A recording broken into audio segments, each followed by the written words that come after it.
All right. Mic check 1 2 1 2.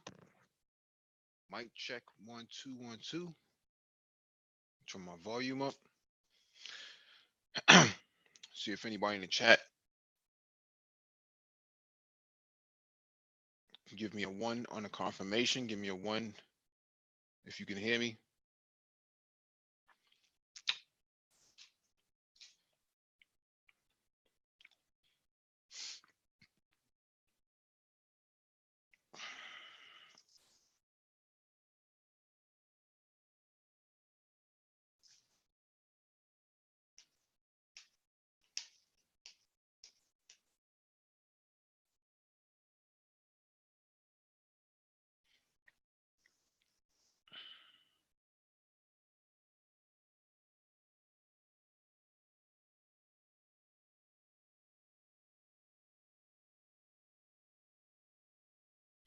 I'm not getting the confirmation, so that means that there's something wrong with my headset. Let me see. Hmm.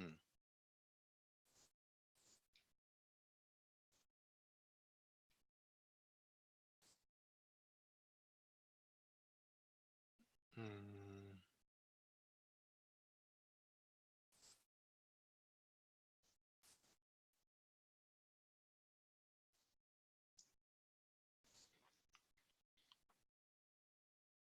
Oh, okay. I got a confirmation from Cyber 7. Thanks for the confirmation. Welcome back to the Black Brain Trust. This is episode 354, Geopolitics. Please hit the like button as you come in. Share the video if possible. Hit that notification bell next to the subscribe button so that you get all of the updates from the Black Brain Trust, including those posted on the community tab. If you want to join the panel, there'll be a link in the chat for you to join us. When you click on the link and you're in the waiting room, make sure you raise your hand so that one of us can acknowledge you and we can advance you to the panel. There'll be a docket and description beneath the video after the live stream is over. I don't have one fully prepared as of yet.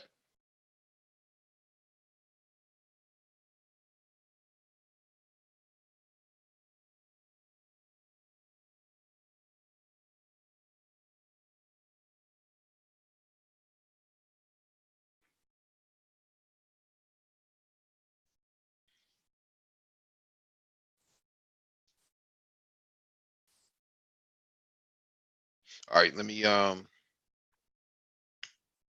pulling these. All right, let me go to the first item on the docket.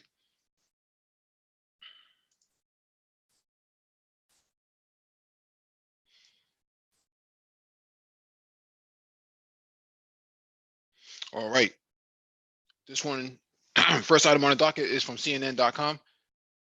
She went from a liberal non-voter to burning books with white supremacists. Here's why she finally left the movement. In May 2017, Samantha went to a book burning in upstate New York. She had entered the circle or the inner circle of the modern white power movement called the alt-right. And it was the moment its activists see in retrospect as the peak of its power. The home was classically suburban with a picnic table and a fire pit in the backyard. The atmosphere was like a family barbecue, but she felt an air of intensity. They stood around the fire and cheered as books were tossed into the flames. Some gave Nazi salutes. Samantha did too.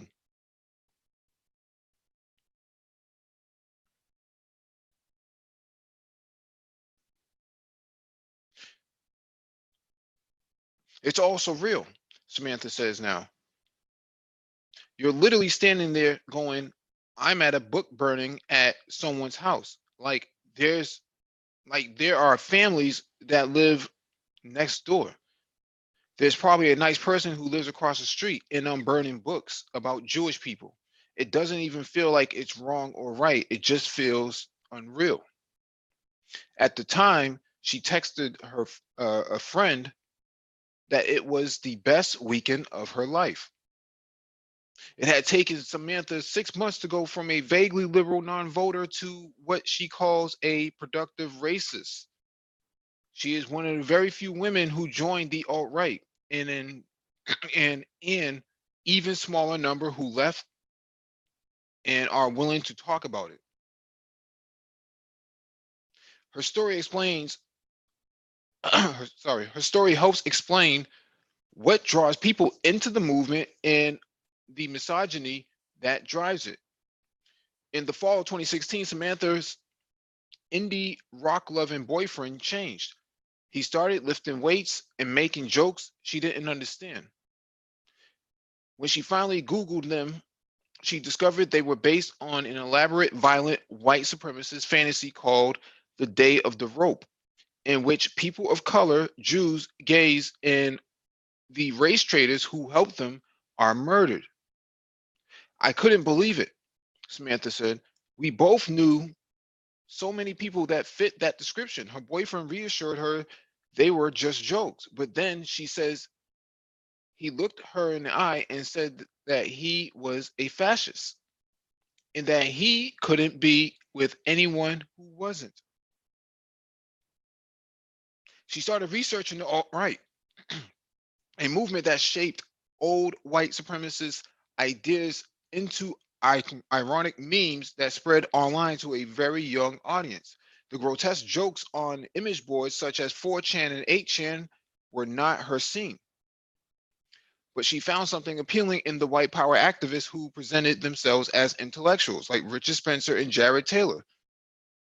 Just a few weeks after her first online search, she became a dues paying member of a white power fraternity called Identity Europa. That took her into the organization's chat rooms on Discord, where some members spread similar messages to the ones that had shocked her not long before. Like it starts as a joke where you laugh nervously, then you kind of stop laughing because you're used to it, she said. And then you start to post it yourself because you want to be a part of that. And it's this really quick decision in decision into that. Samantha, now 29, was open about her past in her interviews with CNN, but asked that her last name not be used to protect her and her family from possible violence and retribution. She now rejects white supremacy and has joined Life After Hate, an organization that helps people leave hate groups. CNN knows the identities of the men Samantha and other women we spoke to had close relationships with. We have verified their names, location, and in one case, criminal records through contemporaneous messages and public records. The women ask us not to use their names because they are afraid of those men and their followers. Samantha had spoken out before. In 2018, she contacted Andrew Morantz, who was working on a book about social media and extremism that published this fall as Antisocial. Morantz later reached out to me and suggested I talk to Samantha. He gave me the iPhone she used during her time in alt-right. The screen was shattered the screen was shattered. I had to fix it, or had it fixed, and began looking through it. Samantha's iPhone opens up the hidden world inside the white power movement, frozen in time in 2017. And once Samantha was in, she was all the way in. She became an interviewer for the Identity Europa, testing whether new applicants were fluent in white power ideology and screening out Jews and people of color. She told herself that she wasn't racist, just pro-white. She rose in the organization past her boyfriend, and they broke up. She was named women's coordinator for IE and ran a women's chat room, an essential organizational tool in the movement that's almost entirely online.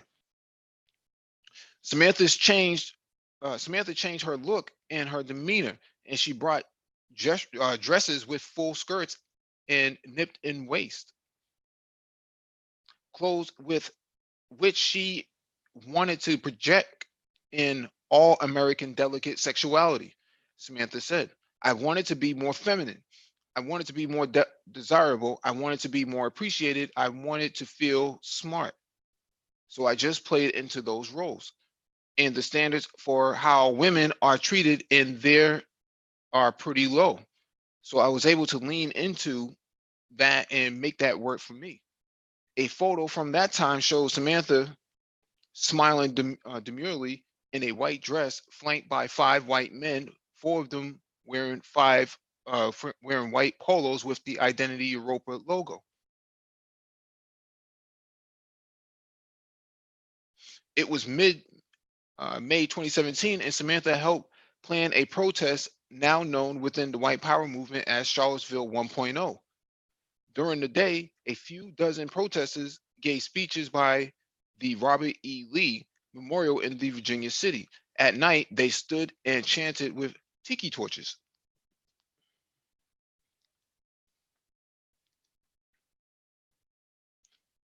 Samantha had picked the rural rental where she and other IE members stayed. It was a cabin on a winery with 2 bedrooms and a deck within an extra dining area. I thought it would be funny if anti-fascist activists wanted to chase us out of town. Like, oh, these big scary Nazis retreated to the vineyard. I thought it would be a profoundly ironic. There wasn't much interest from the mainstream media or violence at the rally, but the images the rally goers posted on social media were dramatic, and they were inspired by the Unite the Right rally, now often referred to as Charlottesville 3 months later, where a counter protester was killed and 2 state troopers patrolling near the site of the clashes died in a helicopter crash. After that, I was in, she says. I was in the movement. It felt so good to be an activist, to be in the movement. A couple weeks after the gathering in May, she was taken to the book burning by a rising leader within Identity Europa who was trying to impress her by introducing her to white supremacist celebrities. The party was hosted by men associated with the right stuff, a group that makes podcasts that are something like drive time radio shows obsessed with race science. It was attended by Richard Spencer, who gained national notoriety when he declared Heil Trump to a crowd during Nazi salutes shortly after the 2016 election. There was an array of other men most people had never heard of, but are famous in the racist podcasting world. Samantha filmed one of them throwing a book into the fire. Spencer told CNN, I don't remember the event. He added, I've been to lots of parties and seen plenty of wild stuff. When CNN talked to the Right Stuff's Mike Penovich, he declined to comment on the book burning. The people that you hear on the podcast and people that you see making the speeches and going on different news shows are showing up to these parties. So you feel like meeting a rock star, Samantha said. It also encourages you to stay, incentivizes you to stick around. You could be the next big name in the movement if you meet the right person. Even as Samantha thought she was rising through the ranks, she was aware of a meme known as white Sharia, a misogynistic twist on Muslim religious code. The joke is that white women are ruining Western civilization through promiscuity and voting for liberals. So the only way to save it is to impose Sharia law on women, and in the supremacist twisted view of Sharia, treat them like property.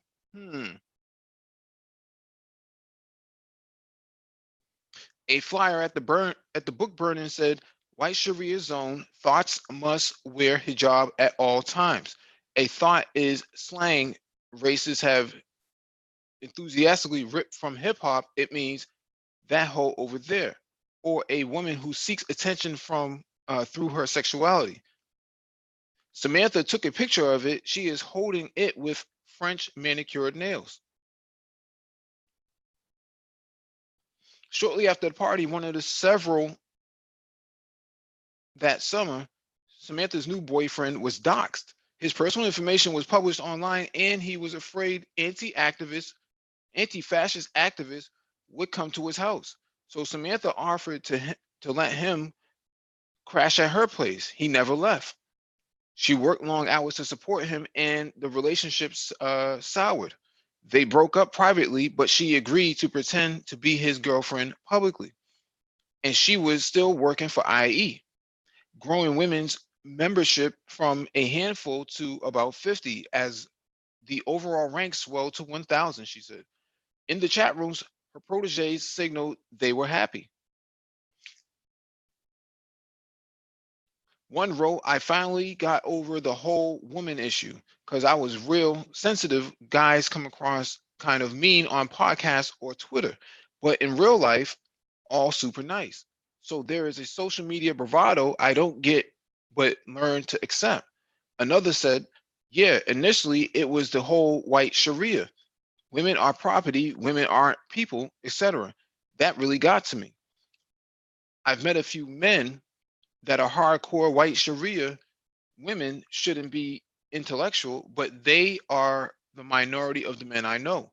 In private, they text her about the men who harass or abuse them.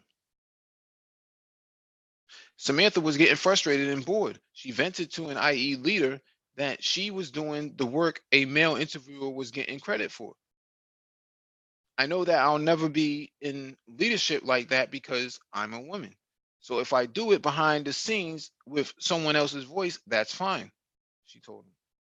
As others prepared to head back to Charlottesville, Samantha's commitment was cracking.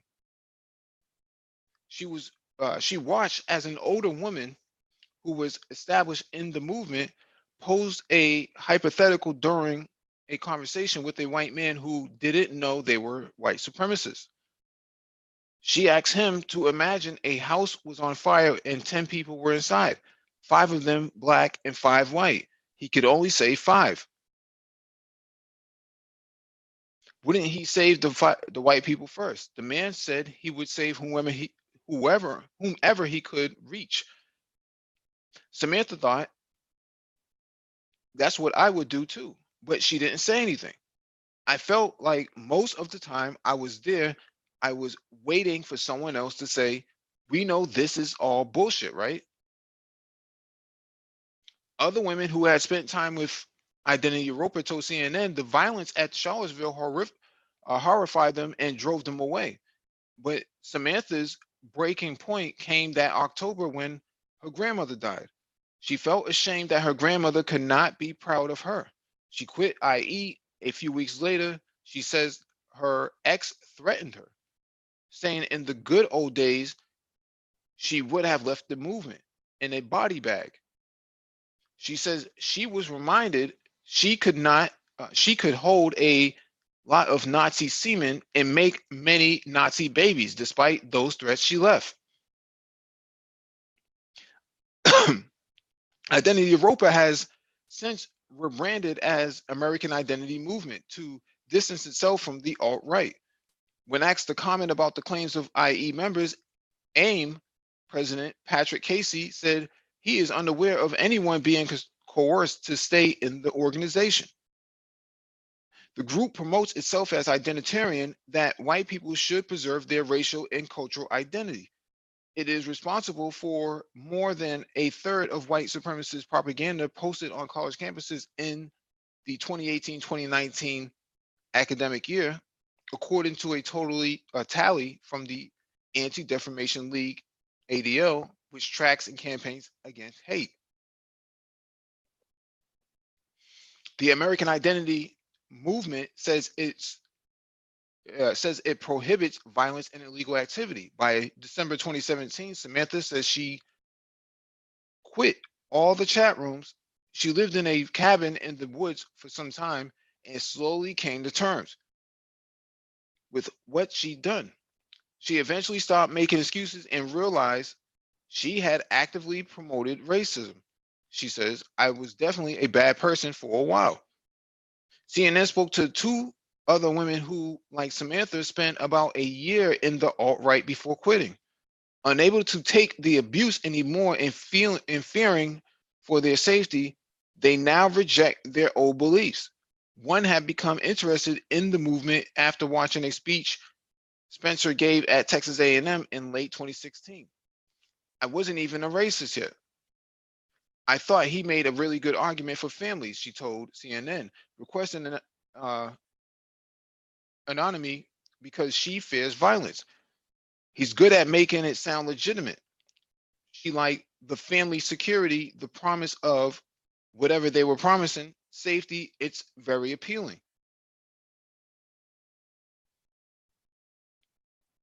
This woman also joined IE and began dating the man she met in the movement. Her boyfriend's view, she says, was women deserve to be subjugated, women deserve to be humiliated, women deserve to be raped, women deserve to be impregnated. It wasn't a joke. I can't believe I supported that stuff. She explains, I thought I was trash. So I didn't mind when they talked about women being dogs, worthless. Even though I was the one driving them around and paying for stuff. Go figure.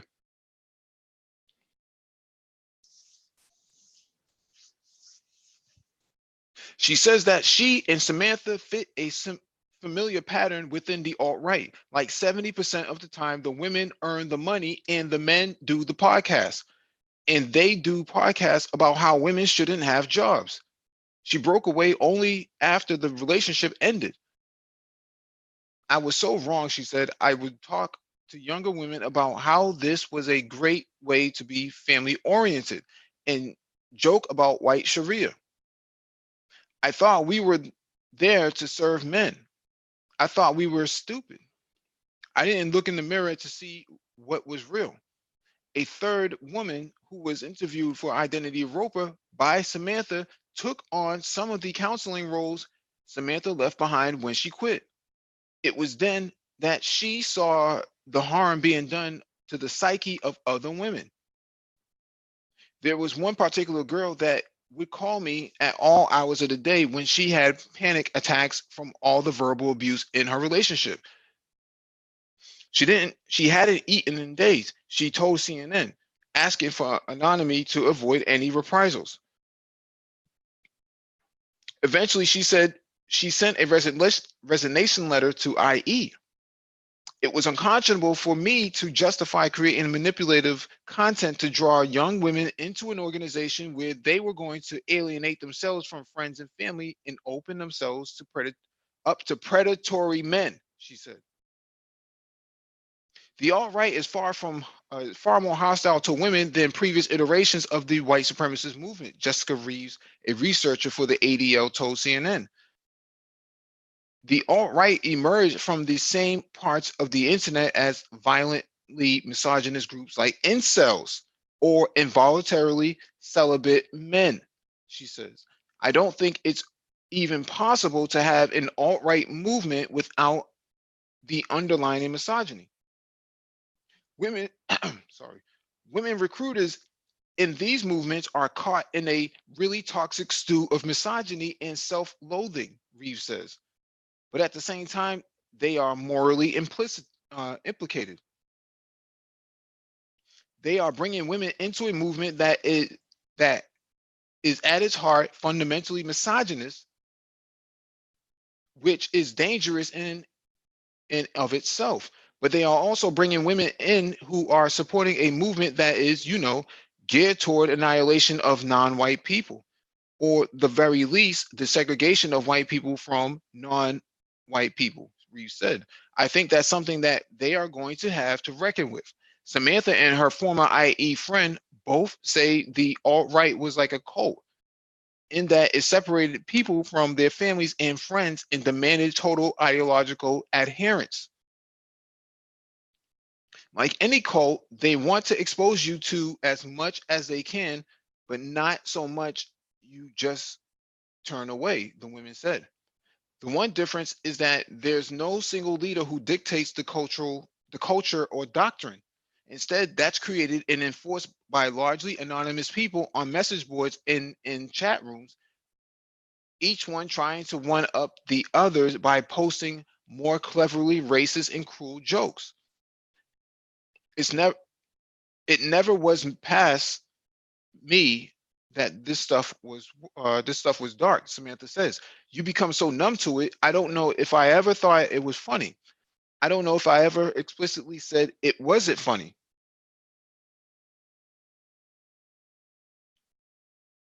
She scrolled through her old phone, looking at the pictures and text messages and Nazi memes that had been sent to her, evidence of her past.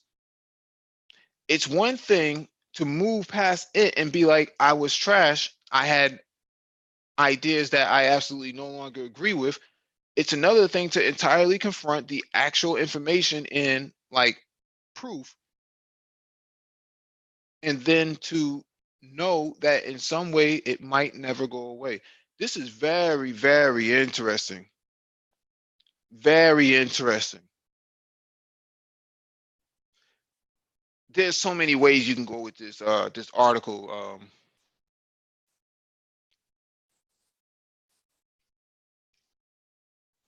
Let me drop it in the chat.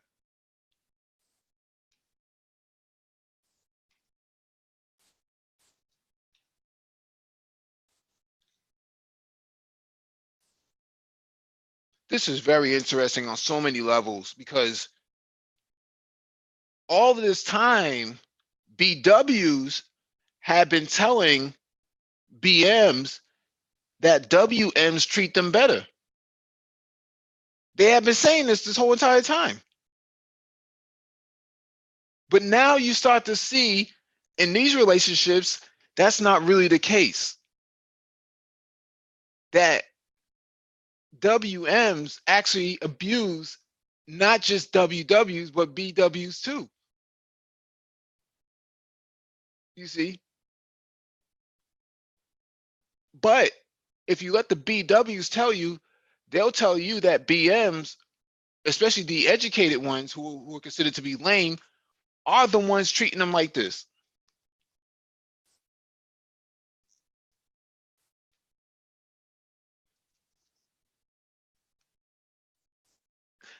Richard Victor Dixon, the docket won't be ready until the end of the live stream. But this is what goes on, and they don't want to talk about that. But we have been calling this stuff out for a long, long time. This guy in South Carolina, who he himself is alt-right-ish in his text messages, saying, I wanted to give BWs the virus so that they can pass it along to BMs.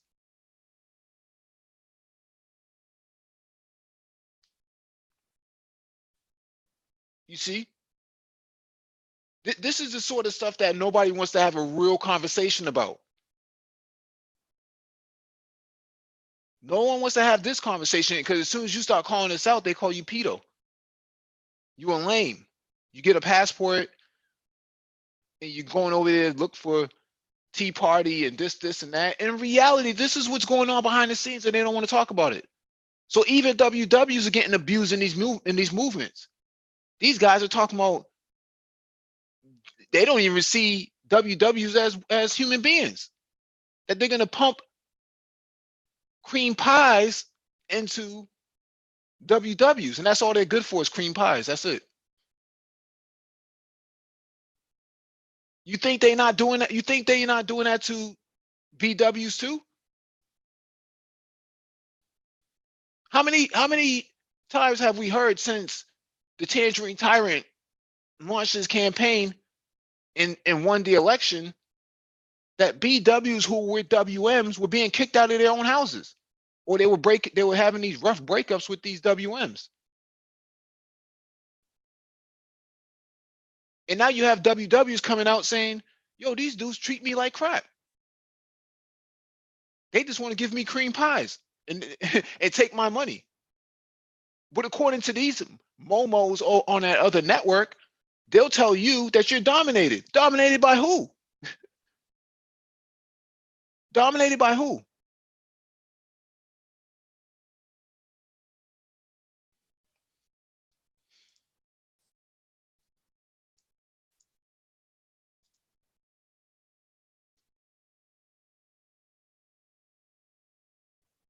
Hilarious. Absolutely hilarious that anybody after this article, no one should ever come up here and talk about somebody being dominated and that WMs treat them so well. Really. King Sigma did an excellent live stream last month talking about this. All these BWs on social media, on Twitter especially, giving praises to these same WMs.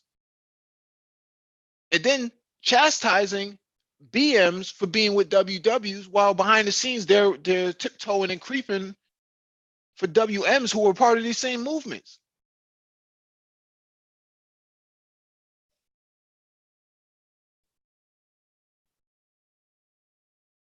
And now you got WWs coming out saying, I don't even want to mess with these type of dudes. But you got BWs coming out here saying, swirl, make it make sense to me.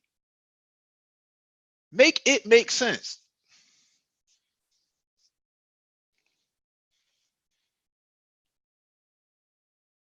She said it right. This is coming from a woman who has extensive experience in the movement saying, yo, they treat us like crap. They just want to take our money and give us cream pies. And yet you got BWs walking around on social media telling them about nothing wrong with swirling or BM swirl too. When have you ever seen a BM give his money to a WW while she does podcasts all day, he works all day? When have you ever seen that happen?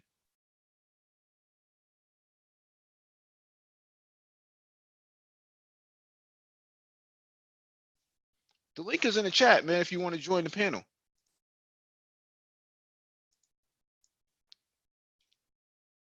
All these people saying all this ridiculous stuff about how great WMs are and WMs are so just so awesome. We've seen many times in the manosphere, in Black YouTube, that these same WMs who BWs chase treat them like crap. And then they turn around and they blame BMs for it. Just like recently with South Carolina, they didn't blame themselves. They didn't blame the WM. They blamed the BM for not intervening.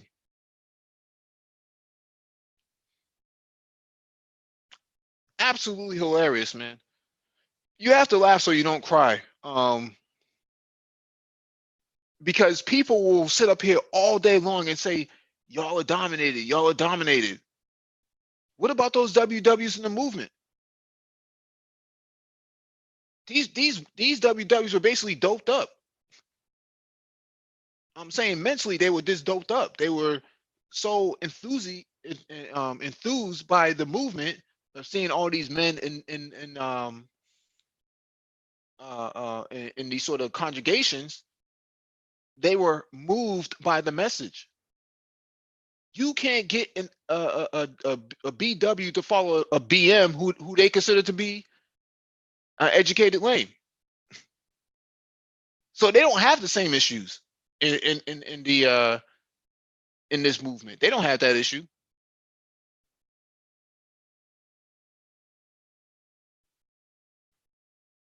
It's true, Richard Victor Dixon. The article says it itself. I'm not making this up. The woman said it herself. That's all you're good for is you don't have any place in the society. You shouldn't be intellectual, and you shouldn't, you should give me your money, and we're just going to give you cream pies.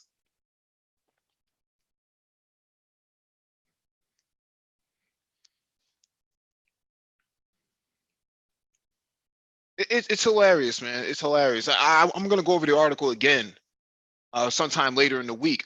so that people can understand. You know, we're talking facts. We're not talking about anything made up. This is a woman who was at the highest point of the recruitment of a white supremacist stronghold. Other women coming out. These guys just use us. They abuse us. The misogyny is so much. I had to leave. And yet you got BWs on here telling other BWs you should get with those types of men. Meanwhile, in the same community, they're saying the educated brothers, you should respect them because he's a lame. He's a lame. And here's why I think he's a lame. So you have no respect for the BMs, but you have all the respect for the WMs, who WW say you don't need to be dealing with those dudes at all. We're getting the hell up out of here. Where do you think those WWs are going? The Truth As I Know It, shout out to Truth As I Know It, has done extensive videos, live streams on this, that WWs who get with BMs are usually trying to get away from WMs who are like this. But see, nobody wants to have that conversation about the misogyny. When have you ever seen a upwardly mobile brother be misogynistic towards BWs? I don't see it. Not on the Black Brain Trust, not on any other channel that we're affiliated with. You don't see that.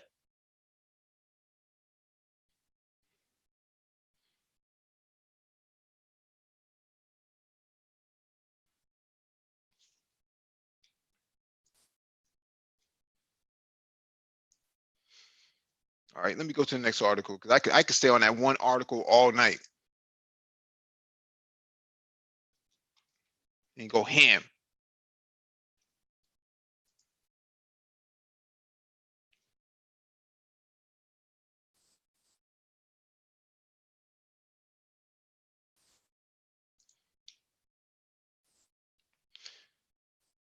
All right, this one is from Bloomberg.com. China is determined to reshape the globe. Eurasia is a single continent. The Belt and Road Initiative seeks to recreate it in China's image. Of all the factors that shape a country's global fortunes, geography is the most immutable. A country is where it is. The advantages and disadvantages that come with its location typically shift slowly, if at all. That's what makes China's bold effort to remake the strategic landscape of Eurasia so remarkable. Beijing is placing a $1 trillion wager that it can transform its strategic geography from a constraint into a powerful geopolitical asset.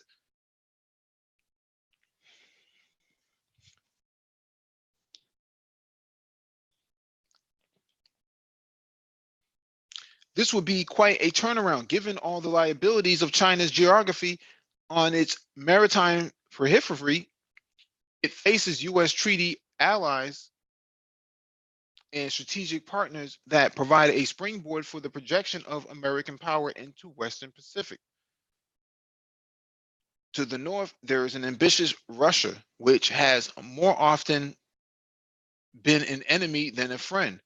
On China's western and southern flanks, there are countries such as Vietnam and India, which can be expected to oppose Beijing's rise, and the Central Asian states, which have traditionally been a site of competition with Russia. If the US has the advantage of being surrounded by fish and docile neighbors, China has long been ringed by rivals. The geographical difficulties don't end there.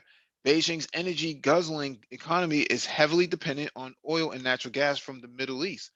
These imports pass through maritime choke points, the Straits of Tehran, into the Red Sea, and Malacca Strait of Indonesia that can be closed off by the US Navy. Not surprisingly, Chinese leaders have realized that achieving Beijing's global potential requires changing the country's strategic geography.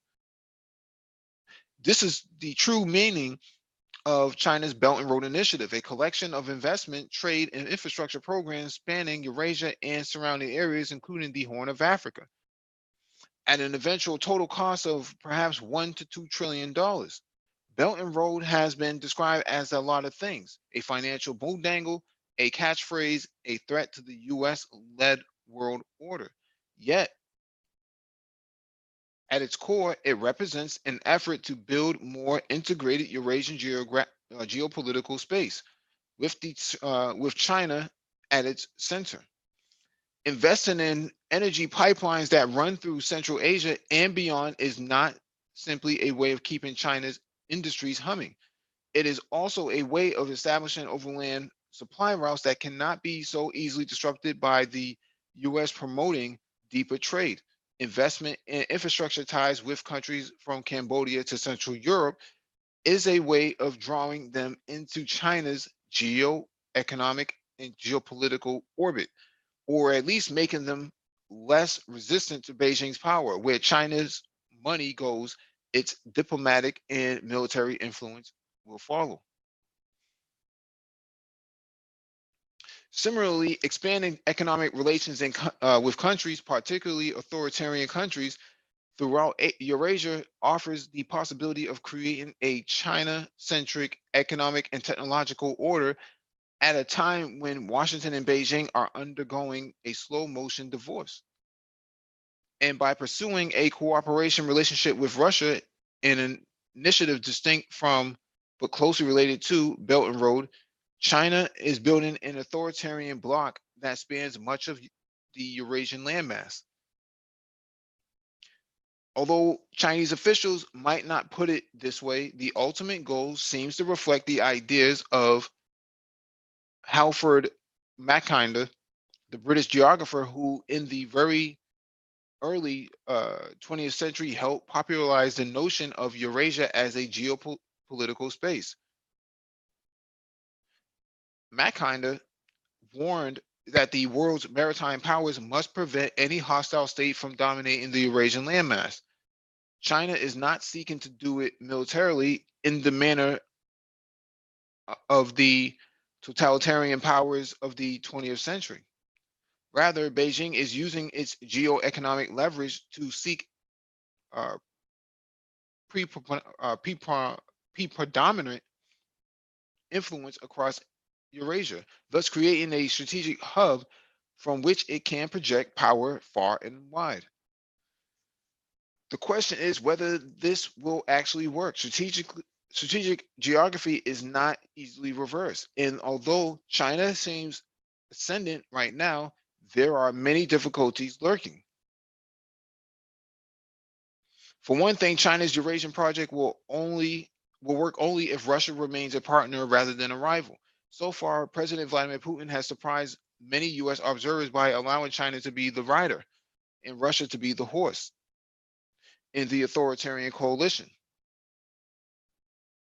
Moscow even gave the Chinese telecom giant Huawei Corporation a leading role in developing Russian 5G networks. But Russian officials can presumably see the long term danger in abetting the rise of an acquisitive superpower on their own frontier. Indeed, Chinese inroads in Central America, one of the fruits of the Belt and Road, are surely driving home the fact that Beijing's ambitions sometimes come at Moscow's expense. There are also reasons to doubt Belt and Road's financial viability. Chinese banks have invested heavily in its projects, but many of these loans are already underperforming. US officials tend, not wrongly, to see this as a dangerous situation for the West because countries that cannot repay what they owe may have to surrender to Beijing control of ports and other strategic infrastructure. Yet the other edge of this sword is the potential that bad loans could destabilize China's financial system, just as the system is grappling with a huge debt bubble.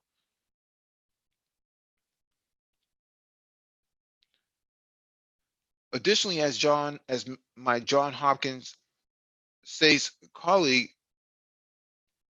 Daniel Markey writes, Belt and Road is where grand geopolitical designs meet messy local realities. Much as America's Cold War endeavors entangled it in nasty political struggles in countries throughout the third world, Belt and Road is enmeshing China in the corruption and instability of countries such as Uzbekistan and Pakistan.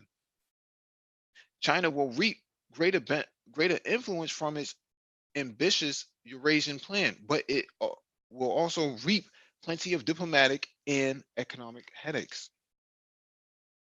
Finally, there is the matter of how the reigning superpower will respond. The US has every incentive to prevent Beijing from realizing its objectives, and many of China's Eurasian neighbors, particularly the democratic ones, realize that their autonomy will be compromised if China achieves primacy.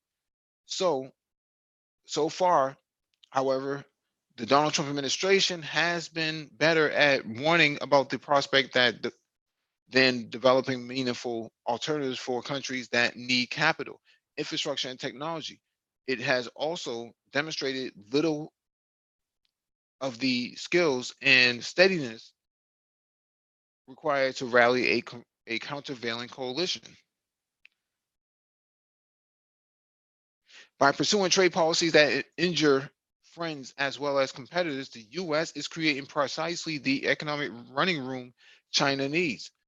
By squandering its own influence in the Middle East, it is opening the door to greater Chinese sway there. Washington could have a great deal to say about the fate of China's Eurasian project, but only if it manages to stop itself destructing. Yeah, I agree with this article. Um, the US dropped the ball in this and gave way to let me advance this person. The US dropped the ball in these areas and gave way to China, and now they have to deal with it. I would also agree that, yeah, Russia is probably looking at them side eye. Russian oligarchs, at least, are looking at them side eye, whereas Putin is saying this is a win for us as well in the short term, not so much in the long term. Um, take advantage of the technology while it's here and then flip it on its head. I always wonder why Russians don't usually copy, technology from the West and just implement it themselves in the same way that the Chinese do, because that's what the Chinese did for so long. We have DE Raptor on the panel. What's going on? Shalom. All right, Mike, how you doing, man? Good, you? Pretty good. This article has some good points, and also it leaves out something. It points out some of the things that China can change, but China has to change in the future. Right now, they can't do it because it's like you are running a race. When you run a race against a competitor like the U.S., there are some things you can't do. This is not a foot race like 100 meters where you just take off and you win. You're like carrying. It's like this is a race where, say, 5 people in the race, 5 Chinese, 5 Americans, and 3 out of the 5 have to get past the finish line before America's 3 of the 5. And you gotta make sure that you bring along your competitor, which like Russia, and you gotta only get your stuff across the finish line, but you gotta also get your other person beside you into the finish line also with you. And this guy failed to see that. America, the thing that he sees is that America shot itself in the foot, like he said. And with the way the U.S. dollar is positioned, U.S. can't really pivot like China can, because the U.S. now is using the dollar as a weapon. And that's the biggest error that it ever did. What the U.S. should have done is what China is doing. Just like how after World War II they built up Europe, they should have done that in the rest of the world. They would have created markets for US products, and they would have built friendships. But instead, what the US does is like they hold out $1, you know, and he says, okay, I want you to do this. And if you say, well, why should I do that? They whack you in the back with a stick and pull the $1 back, you know. And that's not what China is doing. If you see what China invest, China will come into a country and build up the infrastructure. Okay, the country might spend $20 billion. But that infrastructure, if the leaders of that country don't steal the 20 billion, that infrastructure is going to make 20 billion a year. Take, for instance, Kenya or Tanzania or South Africa. The infrastructure that China puts in is going to bring other people into the country. You see, like people from England are going back home, back to Tanzania, back to Ghana, wherever Chinese are building, the people are going back home. You got tourists that are going there and spending, I mean, billion or two a year. So in 3 or 4 years, your 20 billion that China spent in the country, you should have made that back already. So the next 20, 25 years, how much money are you going to make from that infrastructure? And everybody's looking at, well, the country owes China $20 billion, and if they don't pay it back up, that depends on the country. You know, if you get $20 billion and you're going to share it with with the other rich people in the country, and the poor people are not going to get any, you're wasting your time. Because the rich people don't pay any taxes. The poor people are the ones who pay the taxes. They build businesses. They build small businesses wherever they can. They use whatever money they got to improve their lives. So you know, if I go to Ghana, say, and I build a house there because the roads are good, and China came in and built the roads, guess what? I'm spending my money in Ghana now. I'm bringing in money. I'm not working in Ghana. I'm bringing money from England, France, Germany, the US into Ghana.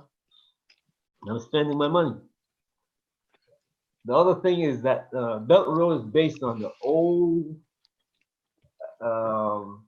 in Europe and across North Africa, like across Iran, all that. It's both built on the old Mongol Empire. And if you look at what the Chinese are doing, they're doing almost the same thing the Mongols did. Mongols came in, they might take over the country, but they let the people keep their religion. They let the people keep their politics. They said, all you got to do is send us our taxes. You can do whatever you want to do. You're going to rule yourself. That's what China is doing. America wants to choose the leaders, you know, like what they're doing all over South America now. And after a while, the leaders going to abuse the people to a point where the people are going to want to kill them. So it's like what they did in what's this country, you know, Ukraine. So, you know, they did the same thing in Iraq, in Libya. Look at Libya now. Look at Syria, what they did to it. You know, that's you can't do it like that and expect to survive. And that's what's happening to America now. It's like it's pushing itself faster downhill than it's supposed to go. I want to address a couple of comments in the chat. Bullet Tooth Tone says, is it possible that Russia does not see China's technology as competition? China mostly steals and copies. Russia develops advanced technology. This is not true, Bullet Tooth Tone. And the reason why I'm saying this is that, yes, China does steal your most basic staples, but from a technology standpoint, they are actually leading. They're not actually stealing. That may have been true 30 years ago, but not today. If you look at a lot of their satellite technology, space technology, cell phone technology. A lot of that stuff is not stolen. It's actually developed in house. It's indigenous. The other aspect is that Russia develops advanced technology. Russia does not develop advanced technology like you think they do. Yeah, their military hardware is top notch compared to the United States, in comparison to the United States. But outside of that, Russians can't innovate at all. They have a very difficult time innovating because the culture is so carried over from communism, where they did not innovate. That's a big problem for Russia, which is why you don't see too many technology products that say made in Russia on the back, because it's not really there. They have a brain drain that's like crazy. Their millennials are leaving left and right. They have no other choice but to rely on imports from places like China, Japan, and South Korea. And now they have to rely on Africans to actually come in there and probably build the country up in the same way that Negroes did in the United States. Built, come up with most of the advancing engineering and technology during the first and second industrialization of this country.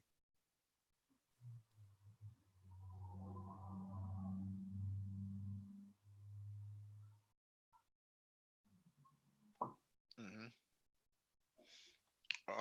Richard Victor Dixon says, should have built up Africa, got the African American population to do it too late. African Americans are going haywire. They would not have done it. You have to keep in mind at the time that World War II, the end of World War II, happened, there was also decolonialization in Africa. As a consequence to World War II, the Europeans were forced to pull out from Africa. They could not maintain their colonies and build up Europe. It was impossible.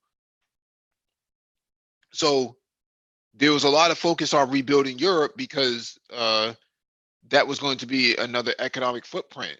Africa was nowhere near that potential at the time of the 1940s and 50s. Nowhere, Africa was nowhere on the map for that. That was not going to happen for at least another 80 years at best, and which is what you're seeing right now.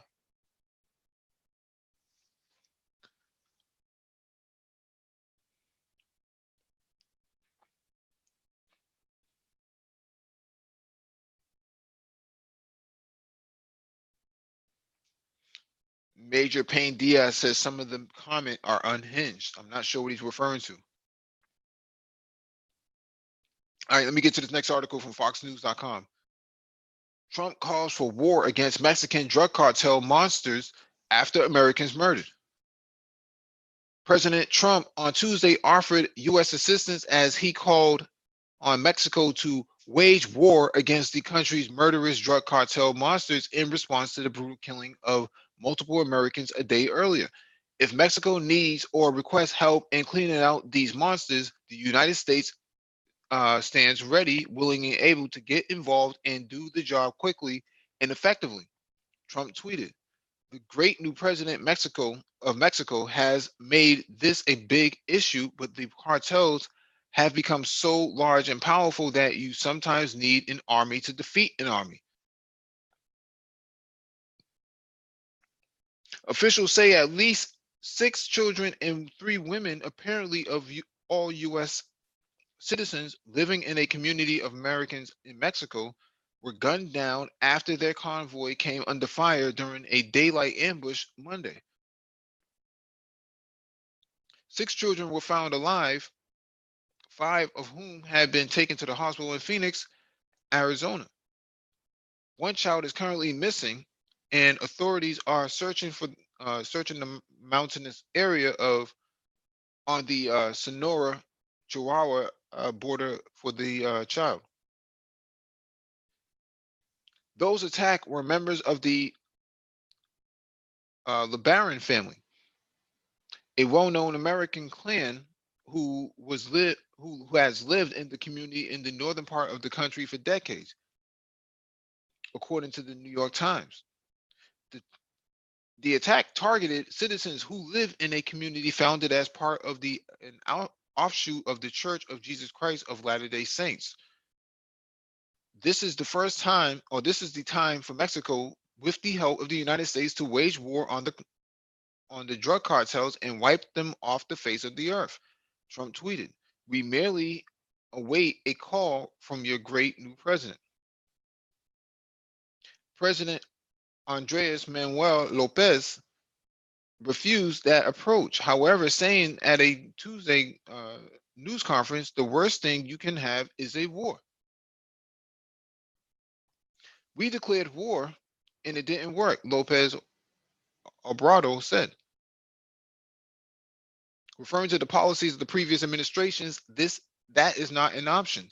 Trump has repeatedly raised concerns about levels of gang violence and drug-related crime in Mexico, particularly as it relates to securing the U.S.-Mexico border. The two countries have stepped up cooperation on that front over the summer, with asylum seekers being returned to Mexico to await hearings, while Mexico has also increased its troop presence on both northern and southern borders. Early reports indicated the tragedy could have been a case of mistaken identity, but recent history also raises the possibility the LeBaron family was the intended target. Only a decade ago, two members of the family opposed to the local drug trafficking groups were kidnapped and murdered, according to the New York Times. Mexico's Federal Department of Security and Citizen Protection said security forces were reinforced with National Guard, Army, and state police troops in the area following the reports about disappearance and aggression against several people. The troops were searching for the missing community members, believed to include 11 children or more. The number of Republicans backed Trump's call for action in Mexico in response to the massacre. Senator Ben Saisse of Nebraska said that Mexico is dangerously close to being a failed state, whatever that means. This is what happens when Mexico's politicians look the other way and let the drug cartels bribe their way to power. Enough. Mexico's president hasn't taken the treaty or the threat seriously, and innocent American lives have been lost again. The Mexican government must partner with the U.S. intelligence and law enforcement agencies to wage a full-scale offensive against these butchers, he said. Senator Mitt Romney of Utah, whose own father was born in a Mormon settlement in Mexico, also extended his condolences for the victims and called for the U.S. to get involved. Our prayers are with the families who have suffered such an unspeakable tragedy. The U.S. must work with Mexican officials to hold accountable those responsible for this senseless violence, he tweeted. There is a famous movie that came out last year called Sicario 2. Sicario 2, the narrative in the movie talks about this very thing, that Americans living in Mexico would be used as bait by the U.S. federal government to justify a war on drug dealers. Anyone, they will label drug dealers as terrorists for attacking the United States government and citizens and officials, which would give them carte blanche to go in there and wage war in Latin America. Go back and watch that movie. It just came out a year ago. And now you're starting to see this all come to fruition, that the United States could, for all intents and purposes, label drug cartels by the thousands as potential threats to the United States sovereignty and security, and give them the and give the U.S. military the right to drone cartel members.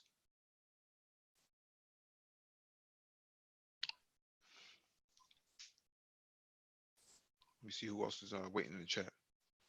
One of the problems that Mexico has is that the governors Mhm. and the army chiefs all have their own armies, and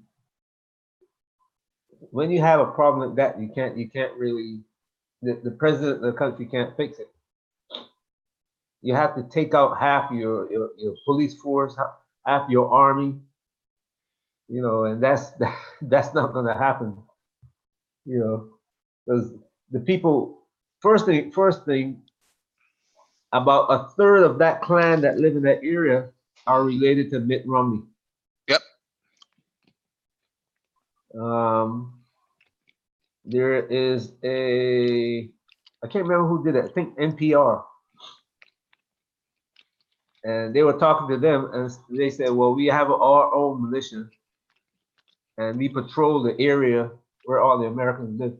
So somebody, knowing that they patrol the area, did a hit on them.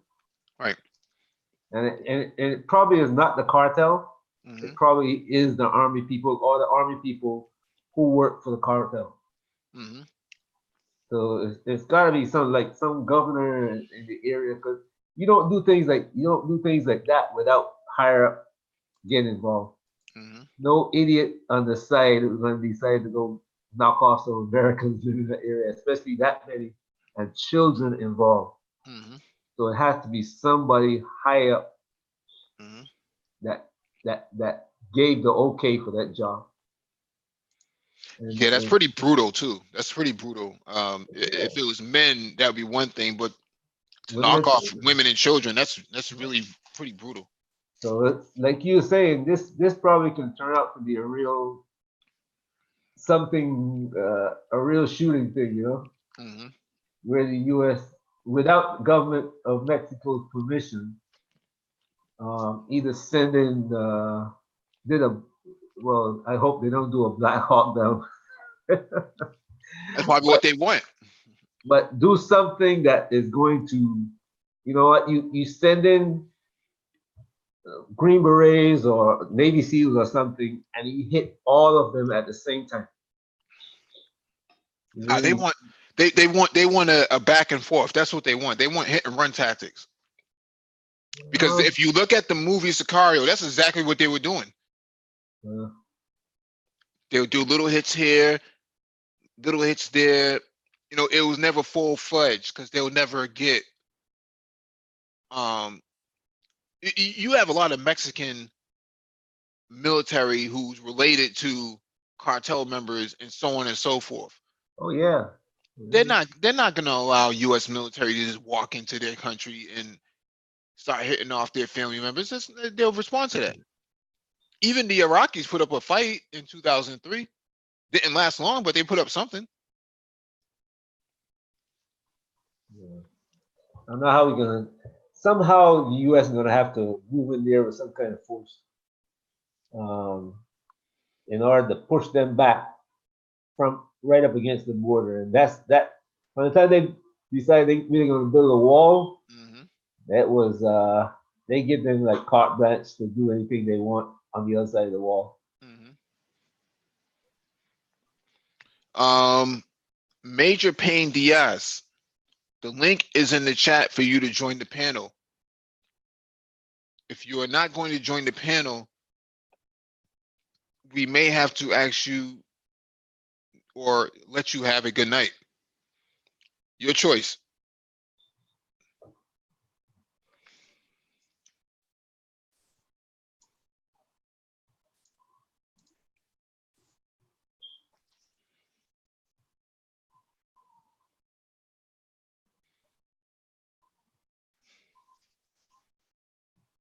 All right, let me read this next article. This one is from RT.com. Israel aiding Kurds in Syria, advocating for them in talks with U.S. Deputy Foreign Minister. Let me expand this out. Israel is assisting Syrian Kurds battered by a month-old Turkish incursion and advocating for them in talks with the United States, the Deputy Israeli Foreign Minister said on Wednesday. Ankara launched its assault targeting the Kurdish YPG militia after an abrupt withdrawal of 1,000 U.S. troops from northern Syria in early October. Israel sees Syrian Kurds as a counterweight to Iranian influence. Israeli Prime Minister Benjamin Netanyahu offered humanitarian aid to the Gallant Kurdish people on October 10th, saying they face possible ethnic cleansing by Turkey and its allies in Syria. Sizipi Hotavli, Israel's foreign minister or deputy foreign minister, told parliament on Wednesday that the offer had been taken up. Reuters said Israel has received many requests for assistance, mainly in the diplomatic and humanitarian realm. She said, "We identify with the deep distress of the Kurds, and we are assisting them through a range of channels." Hotavli did not elaborate on the Israeli assistance. Syrian Kurdish officials have not commented on the statement. You're so concerned about ethnic cleansing of the Kurds, but you're not so much concerned about the Palestinians in their own occupied state.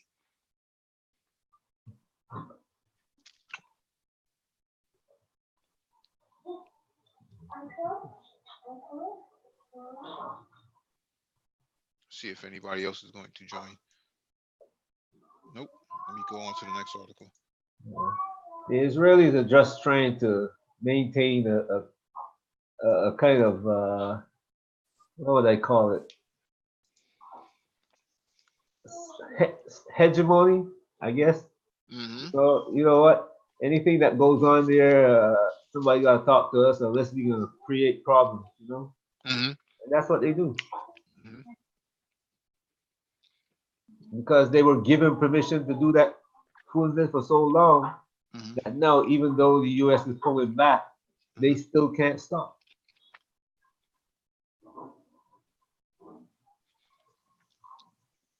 I wouldn't be surprised if Israel is airdropping supplies to Kurds. Weapons. Yes, right, because they do have some pretty nasty weapons that they have acquired either through the United States or built indigenously themselves, and that they would like to test on the battlefield. And what they can do when they test it on the battlefield by giving it to the Kurds to fire off at the Turkish military, they can go back and tell their clients these things have been tested on the battlefield and they work just fine. Well, they have. The Turks have lost a lot of people. You don't hear about it on the regular news, but the Turks have lost a lot of soldiers. Mm-hmm.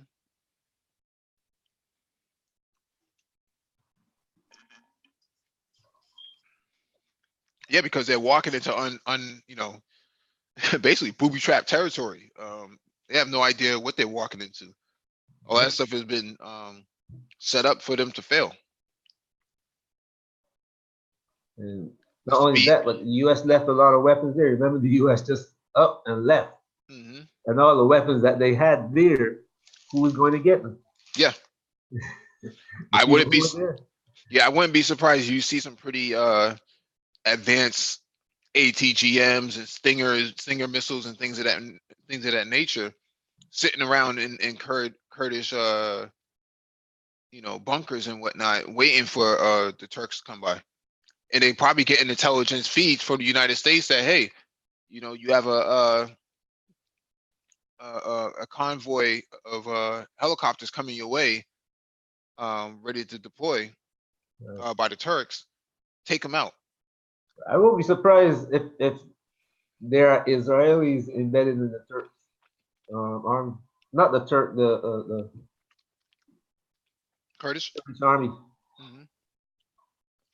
Yeah, because we saw that picture last week with U.S. military soldier holding up a YPJ logo on his uniform.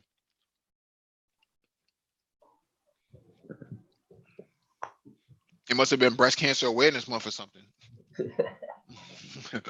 Well, it's Kurdish Awareness Month, man. Yeah. All right, let me get to RT. This next one from RT.com. Russia not joking, unmatched hypersonic and laser weapons to be supplied to the military, Putin assures commanders.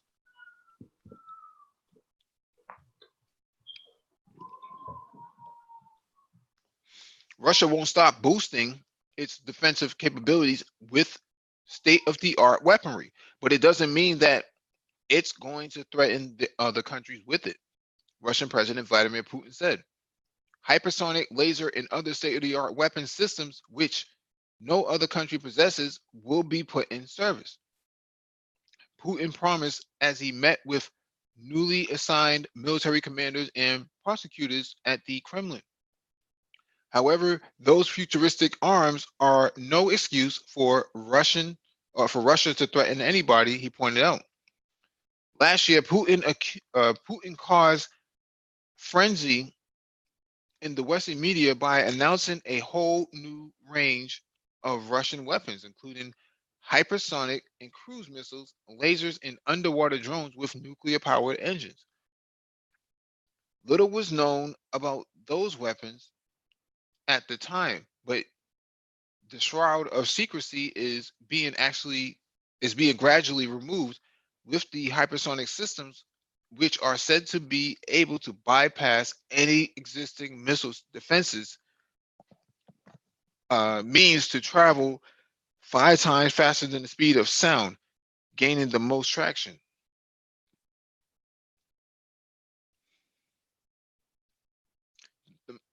The military already published footage for the successful test of Avangard Silo launch hypersonic glider as it reached a whopping 27 Mach. Air-launched Kinzhal supersonic missile was also shown for the public. Interesting.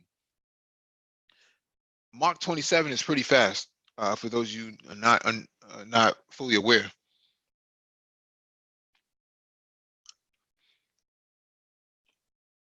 Earlier this month, Putin made another unexpected revelation on the country's hypersonic missile program as he toured a new Russian Navy corvette on the Baltic Sea.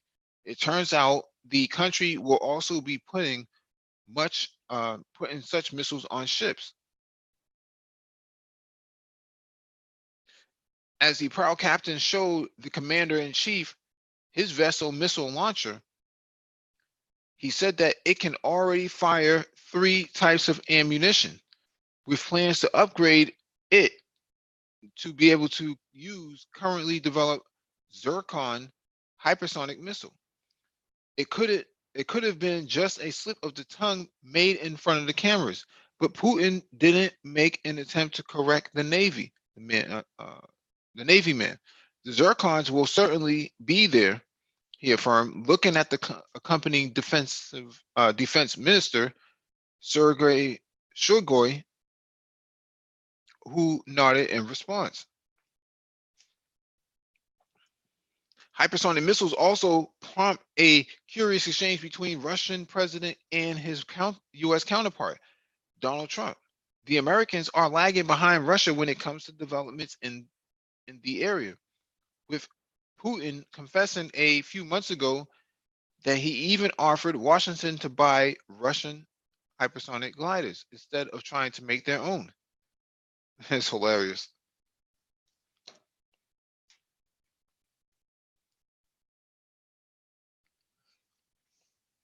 Yeah, Bullet 2 Tone has a good point in the chat. How do you stop Mach 27 speed missiles?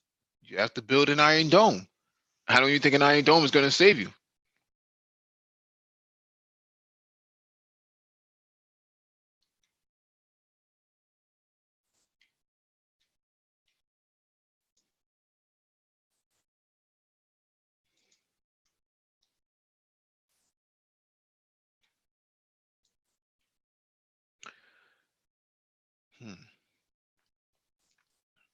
All right, let me get to the next article.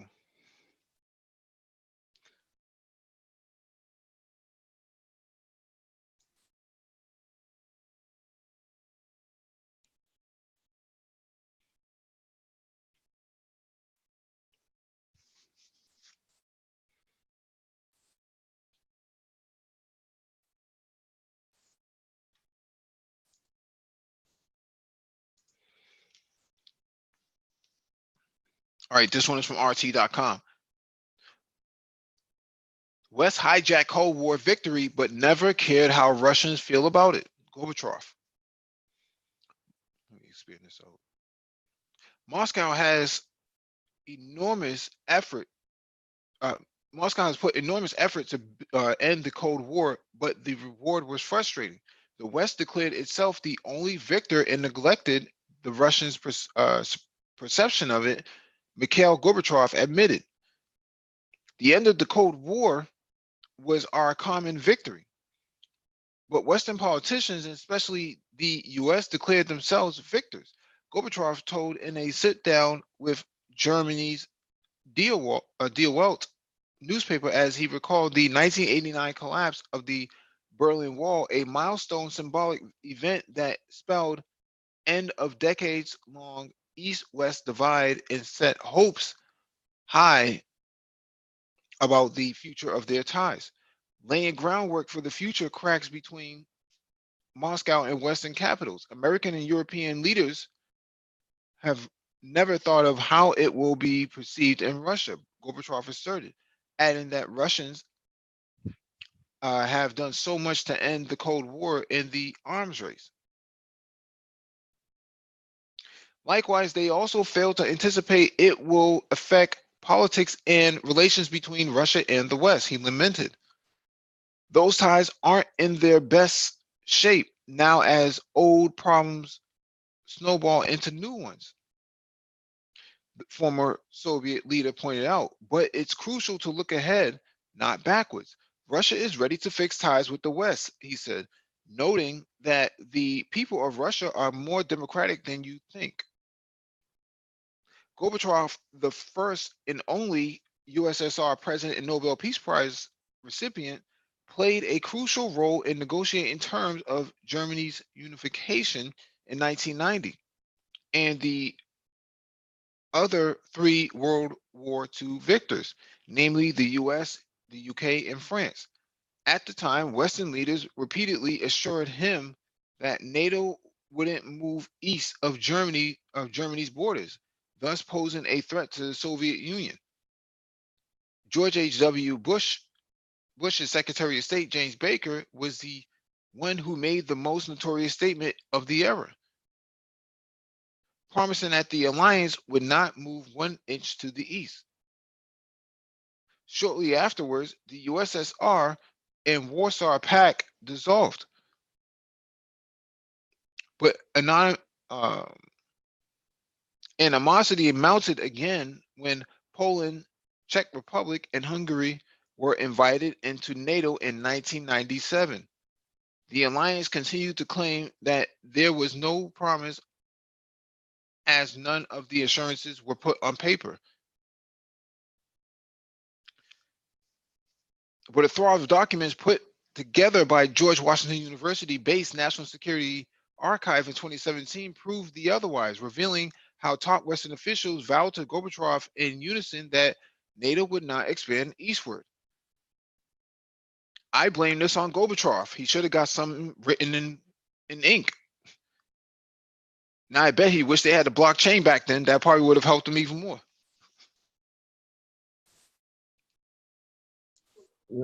Gorbachev, the reason why I blame Gorbachev for this, for the fiasco, because I mean, he grew up in the Soviet Union. They groomed to become the leader in the Soviet Union. You get groomed.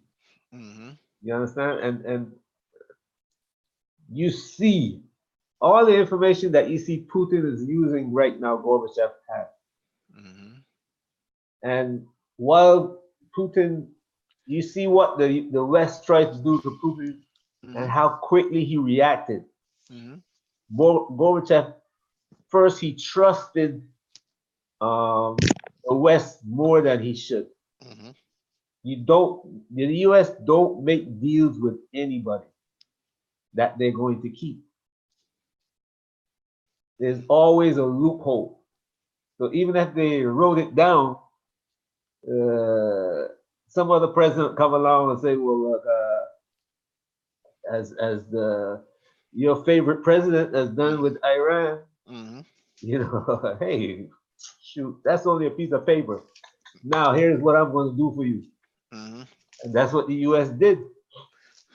And slavery was written in paper too, and it didn't seem to it seemed to stop them. So Yep. The U.S. Look, Germany. What they did to Germany and France, slap tariffs on them.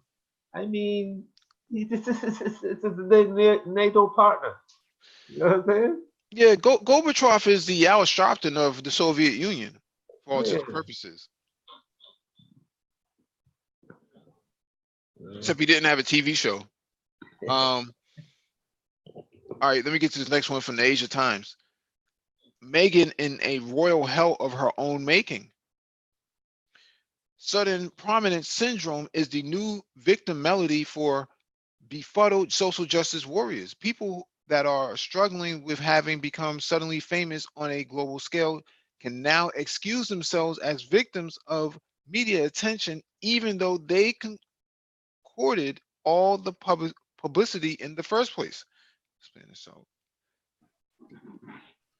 Self-styled victims claim bearings for this fictitious psychological title include Congresswoman Alexandria Ocasio-Cortez, Monica Lewinsky, and Meghan Markle. This sounds like satire, but the celebs take it seriously. A campaign to pull heartstrings might work for Meghan, at least in the United States, to provoke sympathy for 6 weeks of mental wellness time off to covenants in safe spaces. Planning her next moves as being bruised by the British media. Congresswoman Ocasio-Cortez tweets about her own current suffering from the dehumanization of sudden prominence and resulted in an instant 40,000 retweets and splash across social media. It's narcissism and an amplifier proclaiming one's victimhood due to excessive attention in traditional and social media channels in order to attract even more media attention. The British public and tabloid press bridled at PR manipulation by the Sussex court, who are expected to remain loyal and apolitical. The last thing the British will accept from members of the royal family is self-serving self-pity. Not many people have asked for it, asked if I'm okay, stated Meghan in this week's ITV ABC interview by Tom Bradby, and is exactly the reason why the British media and public at large have found most unpopular. She has traded her position of privilege for power and its own silly fault for selling herself to the devil. It's all about what Meghan wants, and it's all about blame, and it runs against the mission of monarchy, namely to be a cornerstone of unity and continuity, especially in these divisive times. Meghan Markle's outburst came at the conclusion of a successful royal tour of Angola, Botswana, Malawi, and South Africa.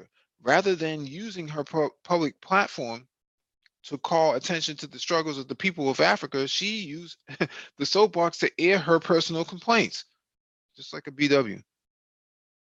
Meghan has become one of the most vilified women in British media, not because they are racist or anti American, but because Meghan has made the mistake of thinking that she matters.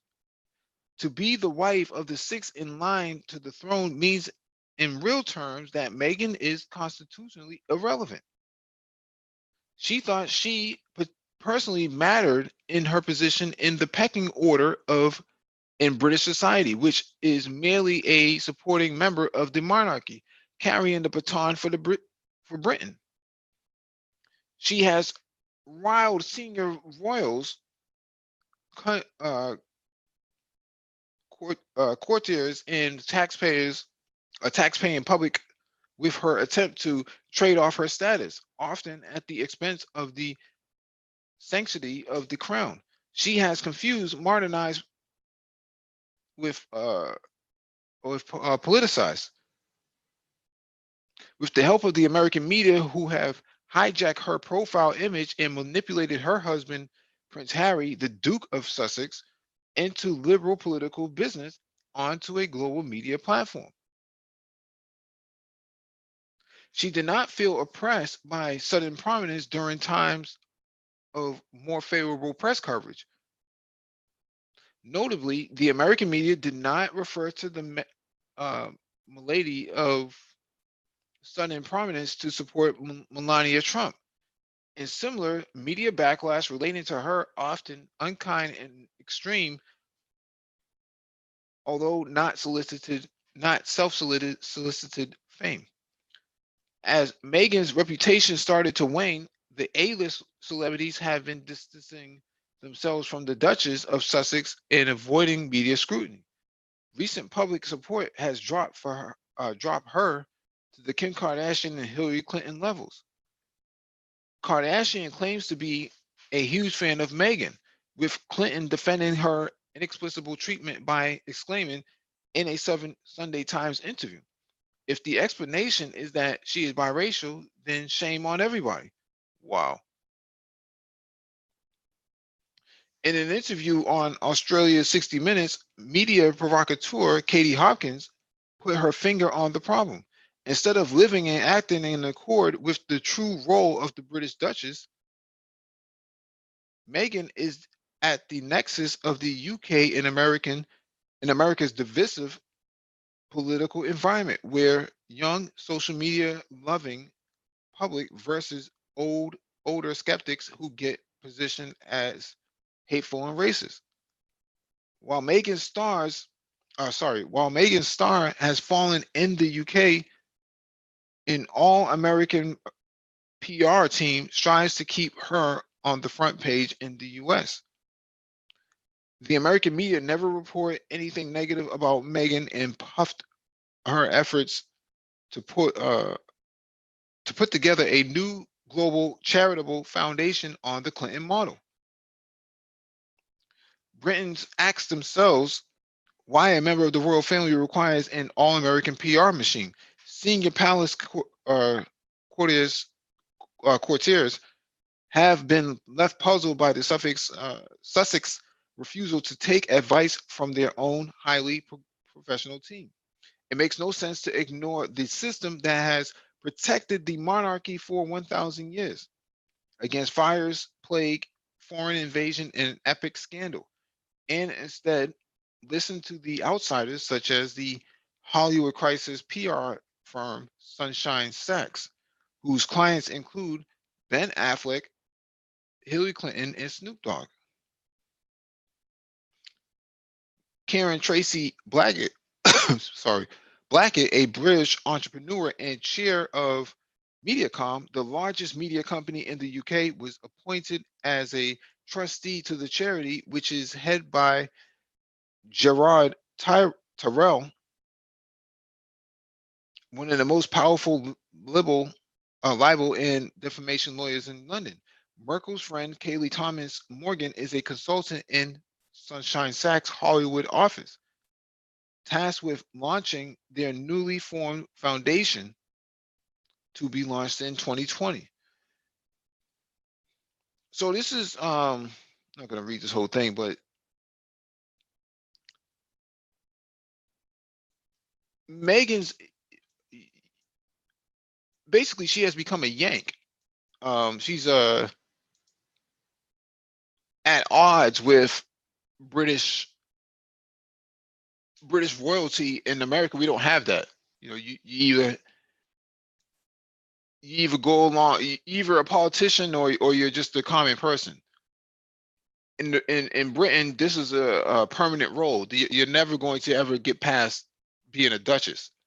Your role is to come in there and be a wingman or a wing woman, and she doesn't like that. I don't like being sent to Africa. You know, Africa needs a lot of attention, and she's more concerned about herself than she is about Africa. But we read an article earlier about the white supremacists, the alt-right, and how they treat women. Sounds pretty similar to me.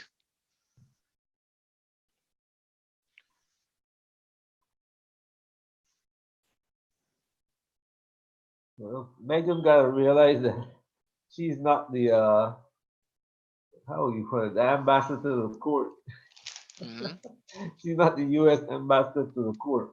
Hmm. She is in the court, Hmm. and she's not the queen. She doesn't have the queen's ear. You know, the queen don't call her for advice. And Hmm. Americans seem to think that the well, American media will, Hmm. portray that idea that the queen calls her for advice. You know, when it comes to America, well, how do you deal with America, Megan? Hmm. No, no, no, no. And that does Hmm. you come in. It's like Diana. Diana was the one who was supposed to be the next queen. Guess what happened to her? I mean, and Charlie is silent. Not a word from Charlie. You know, Charlie didn't complain when Diane is flying all over the place behind this guy and that guy. Charlie don't say a word. Megan don't learn anything at all, man. I don't think you'll be seeing Megan getting knocked up by Future or anything like that anytime soon.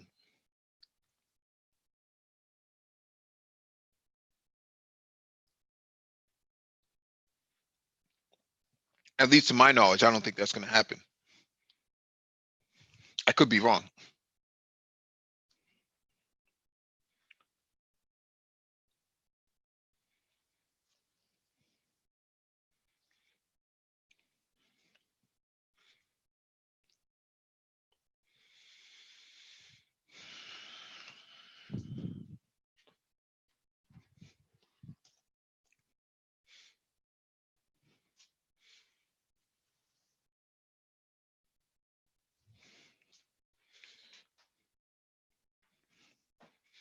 All right, let me just last article.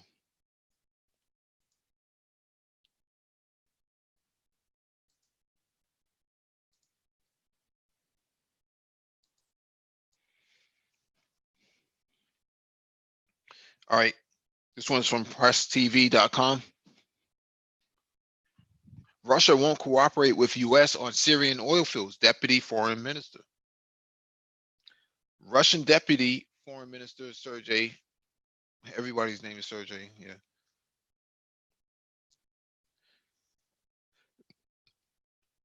Vershinin says Moscow will not cooperate with Washington on controlling and exploiting the oil fields in Syria because they belong to the war-ravaged Arab country and its people. We won't cooperate with the Americans on the Syrian oil. This concerns Syrian oil, which is the Syrian people's heritage. TASS news agency quoted Vershinin as saying on Wednesday. He added, "We are convinced that it's up to the Syrian people to manage their natural resources, including oil." On Tuesday, Vershinin said that U.S. actions to bolster its illegal presence in Syria violate international law. Any actions whatsoever, we are not talking about anything in particular now that the United States undertake to keep themselves military present in Syria and are unacceptable and illegal from our point of view and under international law, he said. The remarks came shortly after Turkish media reported that two new American military bases are under construction in Syria's oil-rich northwestern province of Deir Zor.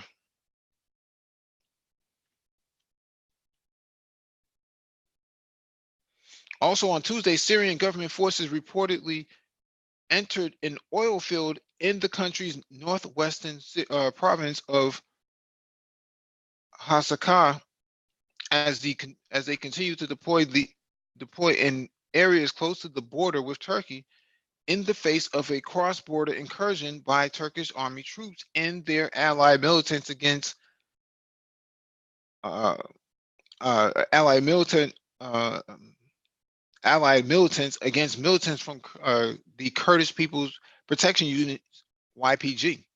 Several media outlets reported on Tuesday that Syrian army troops had gone into uh, Ramelan oil field located near the village of Mullah Abbas for the first time in years.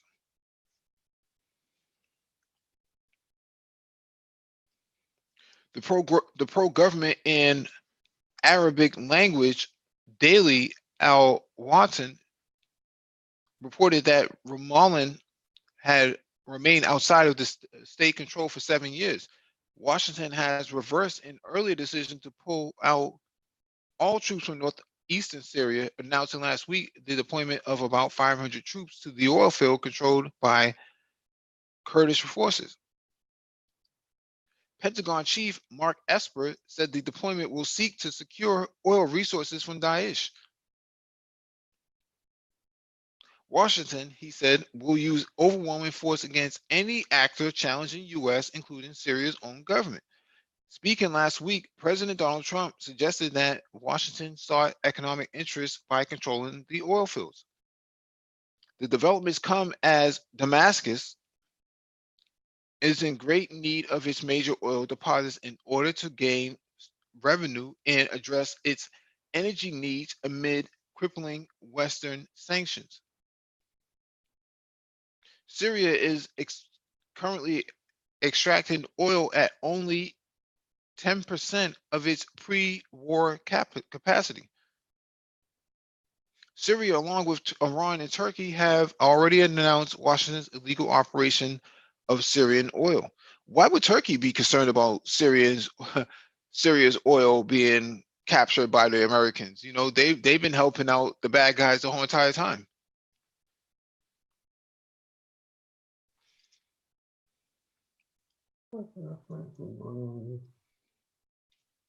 Yeah, one of the things that is going on when the Syrian army was pushed back is that the Turks were the Turks were also getting the oil.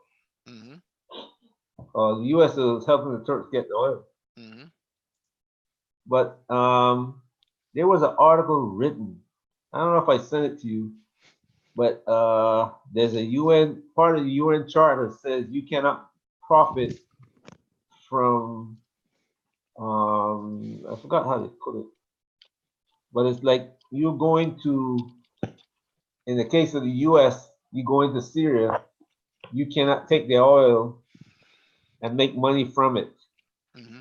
And that's what Trump is saying. They owe us $1.3 billion, and we just taking the oil to pay for what? Nope, you can't do that.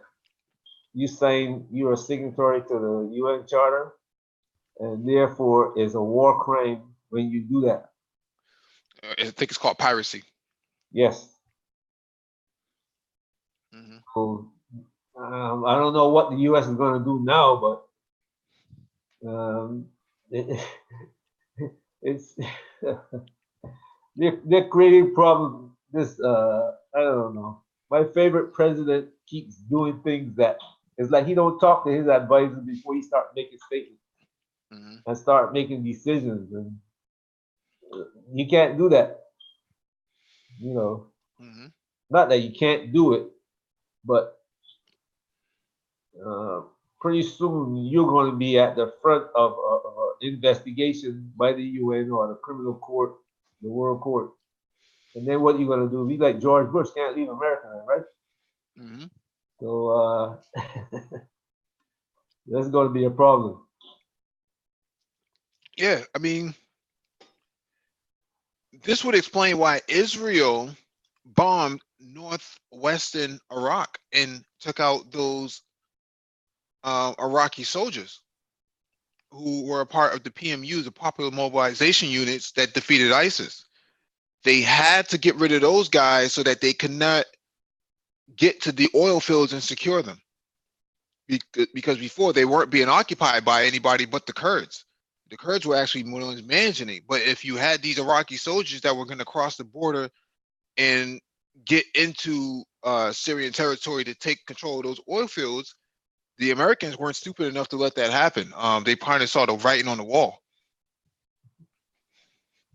So that's why Israel came in there and bombed those guys, which is a far distance. You know, I mean, the Russians had to have seen, you know, Israeli jets flying across Syria into Iraq. Like that, you know, what other way could they possibly have gone? I mean, what, they could have launched from Jordan? I don't know. I find it very dubious.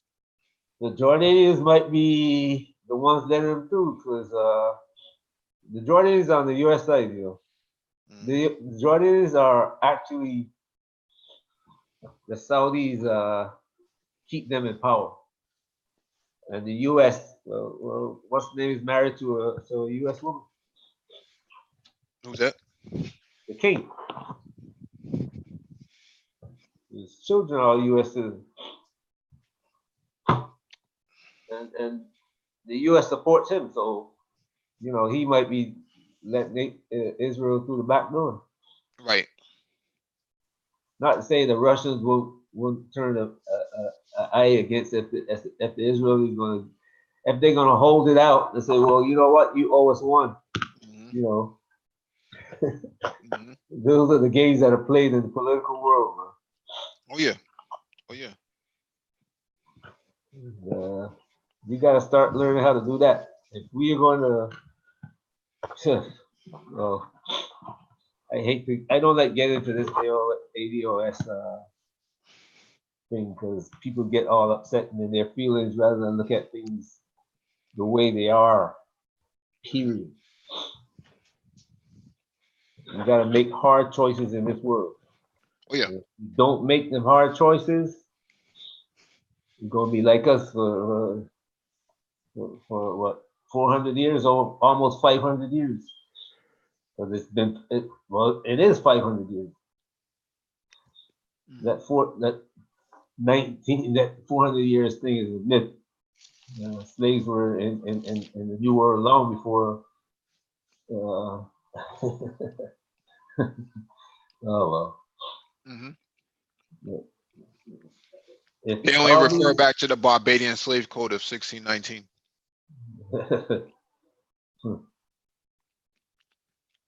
People don't look at those things.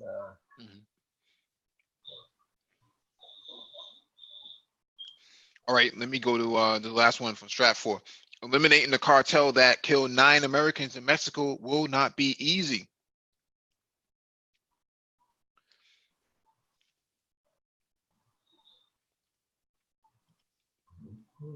Gunmen in Mexico ambushed 3 vehicles carrying 3 American women and 14 of their children in a remote part of Sonora state on November 4th, killing the women and 6 children. El Heraldo de Chorora reported. The families were part of a breakaway group from the Church of Jesus Christ of Latter-day Saints that settled in northern Mexico in the 1920s. After being excommunicated for polygamy, the victims, who have dual citizenship, live in a settlement outside of Chihuahuan town of Galilena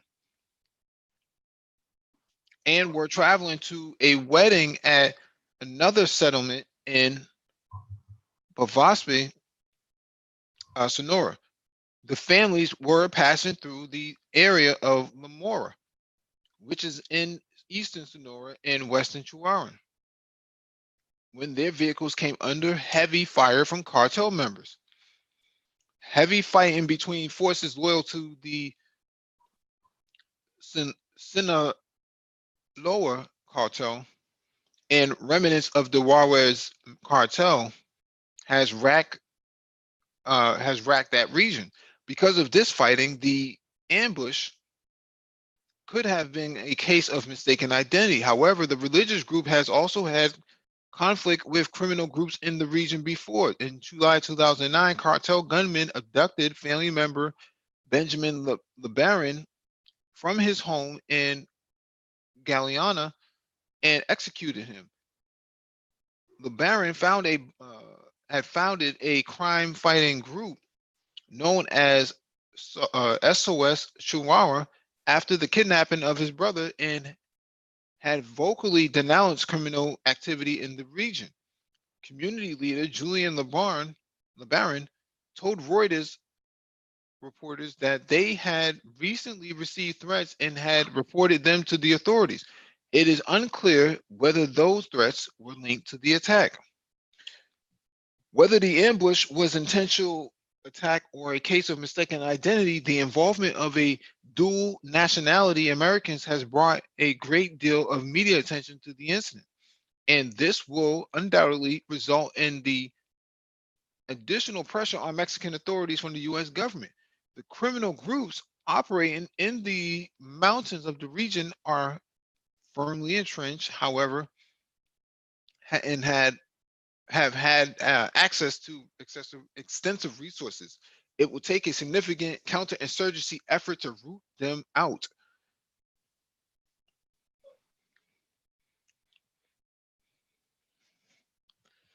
It's interesting. I'd be interested to see how this whole polygamy clan seems to work out for them.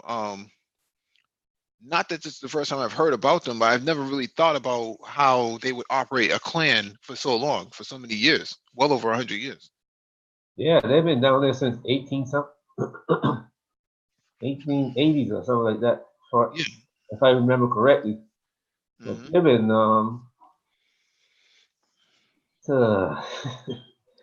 this is a delicate issue. Like I said, a big part of that clan is related to Mitt Romney himself, and he's got somewhat of a pull in among the Mormon people. So somebody's going to be pushing for something to happen. It might not happen really tomorrow or a month from now, but something is going to happen. Right. Well, the thing is, Romney can use this to his advantage. You know, he can play off of this really, really well. He can say, "I'm the guy that came up with the plan. I'm the guy that's willing. I'm the only guy that's willing to save those Americans in another country." And can use that as a campaign talking point. However, I think he's at the. I don't think he's at the end of his rope for running though. I think he's in his 60s. So. Well, what's the name is 70s. He's in the 70s, so Yeah, but, he's kind of shaky in the memory and. Oh, you're talking about Trump, right? Yeah, even Yeah. the Biden is getting up there too. So Yeah. all these old guys are presidents of the United States. You know what I'm saying? Right. You know, Mitt Romney could play this card very, very well. If he has any common sense on this. He's got a chance. I think he's in the Congress, right? Yeah, he is a senator. He's a senator. Yeah, so he's got opportunity to do it, you know, and his Republican base, I mean, all the other Republicans will be looking at Trump to do something. Well, the thing is, who's willing to actually sign their John Hancock on the line and say, yeah, we're going to send counter, like you said, berets or anything like that into Mexico to take out these guys. Once you start the hornet's nest, you got to avoid all those hornets that's going to come after that. So there's always something in the sky over Mexico. I can guarantee you that. I mean, just like a lot of people don't know that the high altitude balloon flying over the Caribbean. You know, so there's always something flying around Mexico. Always. And they watch the border. It's not just cameras on the ground at the border. It's always something flying around the sky down there. They know where the people are. They know who is who, and where they are and all that. People listen to their conversations over the radio. When I say radio, I mean cell phone. Whatever they do, somebody is watching, and somebody somewhere, some alphabet has got somebody inside the cartel. Yeah, they left that to the DEA though. Well, it's not just DEA inside those cartels. It's somebody from. It might not be CIA, it might NSA. Somebody is in there. I'm serious. There's always somebody in there. Mhm. Yeah. Let me see. Anthony Lou says, Mike, you are reading tonight like you had a little sippy sippy. I did not have a little sippy sippy. I ate some Thai food at this event earlier for cybersecurity, and I'm not sure what was in it, but it is making my it's making my mouth really sore. I'm not sure what was in it. It's really hot though, and I'm still feeling the effects of it. But sometimes these articles are so poorly written, um, you have to kind of interpret it for yourself. It's really difficult to read some of these articles because they're I'm not sure who their proofreader was or their editor was. Man, they should have thought about that before they put it out there. Usually Stratfor is better than that. I was expecting to learn some really important information from that they had gathered. Yeah. When you start reading, it says, what happened to the rest of the article? You know what I'm saying? Yeah. Like I said, Stratfor is like, well, Stratfor is up there. They know things that ordinary people don't know. Yeah. So when they didn't come out and say, well, you know what, such and such a group is the one who did it, and I got a feeling that they do know. Mm-hmm. I got a feeling that they know exactly the group who did this thing, who did this hit. Mm-hmm. So they might not say it, but I think they know it. I mean, but what value does it really serve to really hit that group in that fashion, right? I mean, you didn't take out the men, and you didn't really do anything but provoke, the political football for the U.S. Now every conservative in the NRA will probably be saying, yeah, maybe we should, arm our American citizens abroad with their Class A license in Mexico, and we should give them arms. This is huge. This is really huge because now you're saying we can go into anybody else's country and do what we want if it's American citizens involved. So now you'll probably hear about, some Pookie or Ray Ray inside Africa, and it's oh, Americans killed over in Africa. We got to go over there and go do something. Get on it. I can guarantee you, Pookie or Ray Ray wasn't getting that position. Well, they'll just give him a citizen. They'll give him a passport and then send him over there, and it satisfies. They get rid of him, and they get to go into Africa. They get to justify. Oh, shoot. Oh. Yeah, but this is really something because now you're talking about Trump campaign was based on him not getting into any new wars, and now you're telling the American citizens that, oh well, maybe we should get into and go defend Americans in Mexico. These clans, I don't even know how they survive for so long. Well, look, American policy is they defend American citizens wherever they are. Mm-hmm. I don't know if you know that, but that's what they say. They do. Mysterious, unless they don't want to. It's not very often that they give up on American citizens. Mm-hmm. That they leave you to hang out. Mm-hmm. So this, like I said, it's not very often that it happens. Mm-hmm. But they do go after you. That's why you pay the taxes. That's why if you move overseas, you still gotta pay taxes. Mm-hmm. Because you're still a U.S. citizen. Mm-hmm. Well, I mean, what can they do? Request, I don't know. I mean, you can't use the Secret Service, but you could possibly order security contractors, Blackwater, to escort, these clans, this clan inside Mexico. It's kind of weird how they're trying to play this out. They're not going to do that. They're not going to send any. The clan would have to provide their own security, but somehow whoever did this, either It might not happen out in the open, Mm-hmm. but they're gonna get hit. I can almost bet on that. You know what I'm saying? That's almost a 100% that Mm-hmm. they're going to get hit. You mean the cartels? Yes. Well, then that goes back to the movie Sicario, right? You hit the cartels, and then they come back in full force, and you know they have military grade hardware, right? They just had a shootout last week with the Mexican police. Police.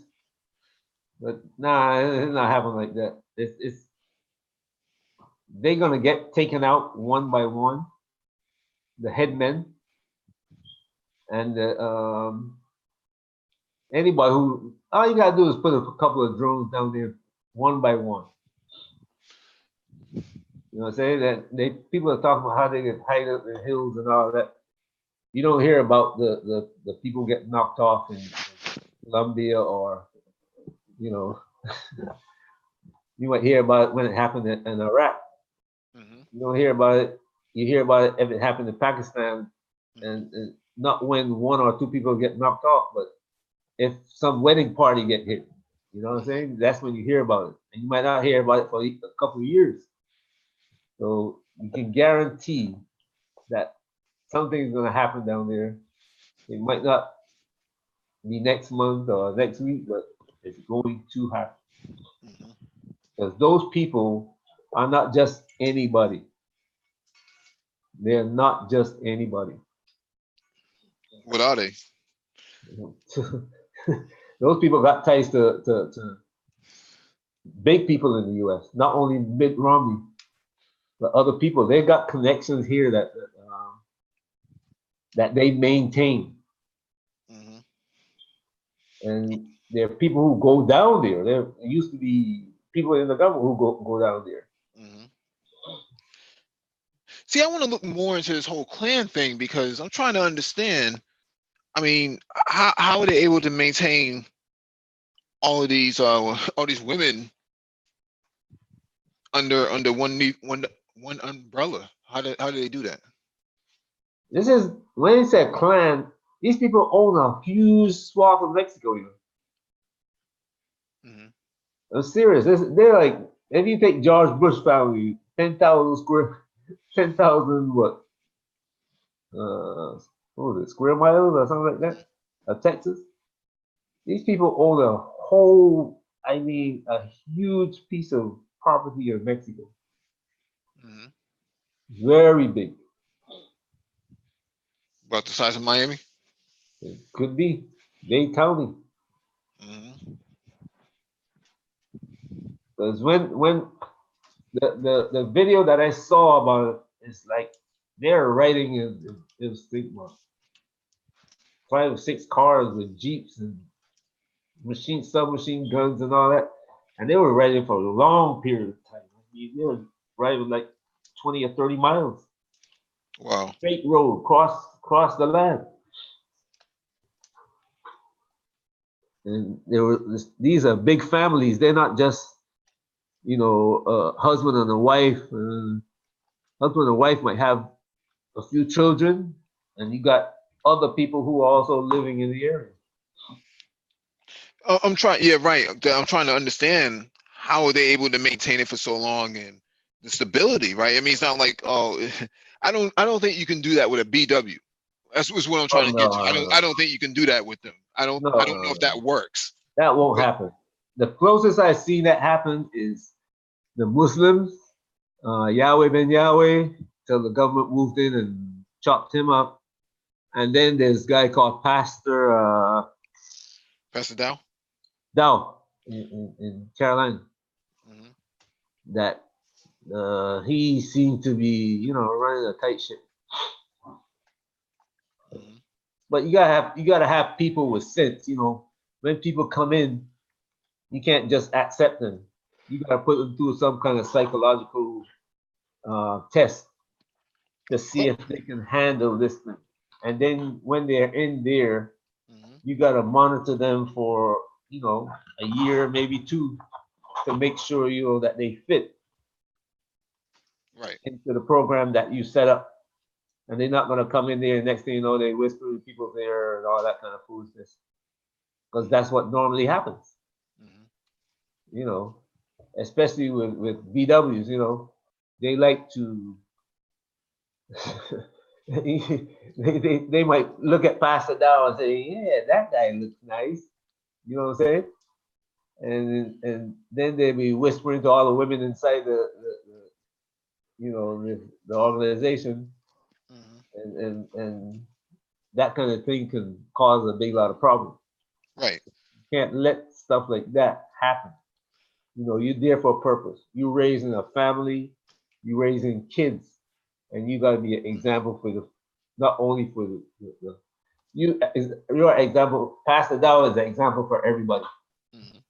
You understand? And then the people that under him, they're example for all the other people under them.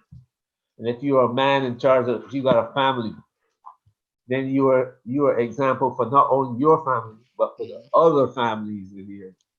And BWs don't like that. You know, they like to be on their own. They can do what we want. I do what I want to do. You know, I'm my own woman. No, you're not. There's a family here. You know what I'm saying? And there's a family next door that if you start acting the fool, the woman next door might be watching you.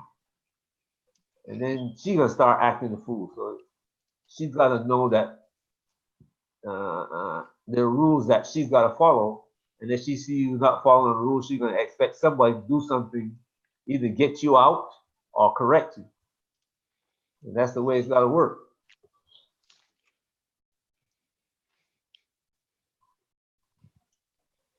Yeah, this is going to be very interesting in the next few weeks how this plays out. We may not even hear anything about it, but it's going to be definitely something. Something's going to have to give. You know, if they live in such a hostile territory, I can't imagine that they're not without arms. Well, they've been living like that for many years. And from the article, it said just two people so far has had any problems with it. And this years now, with the cartels operating all around them. Nobody touched them. You know what I'm saying? It's only now that, you know, somebody decided they want to, I don't know, make an example of something. Yeah.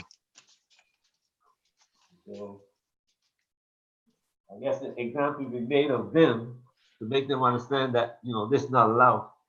But America is like moving back into its own backyard type of thing. You understand? Where it kind of went into the Middle East, overthrowing governments and all that. But now it's like coming back home. And Mexico, guess what? Mexico is right next door. You know, look at what's happening in Bolivia, Chile, what happened in Brazil, what happened in Venezuela. You know, all these things are not happening by themselves. This is a whole shakeup in the Americas. And this guy in Mexico, if you remember, he didn't side with the U.S. against Venezuela. He was holding his cards close to his chest. So you got to look at these things, you know, also. Yeah, I'm going to do some research on this because I'm really interested in seeing how this works out. But like I said, I know that something is going to come out of this.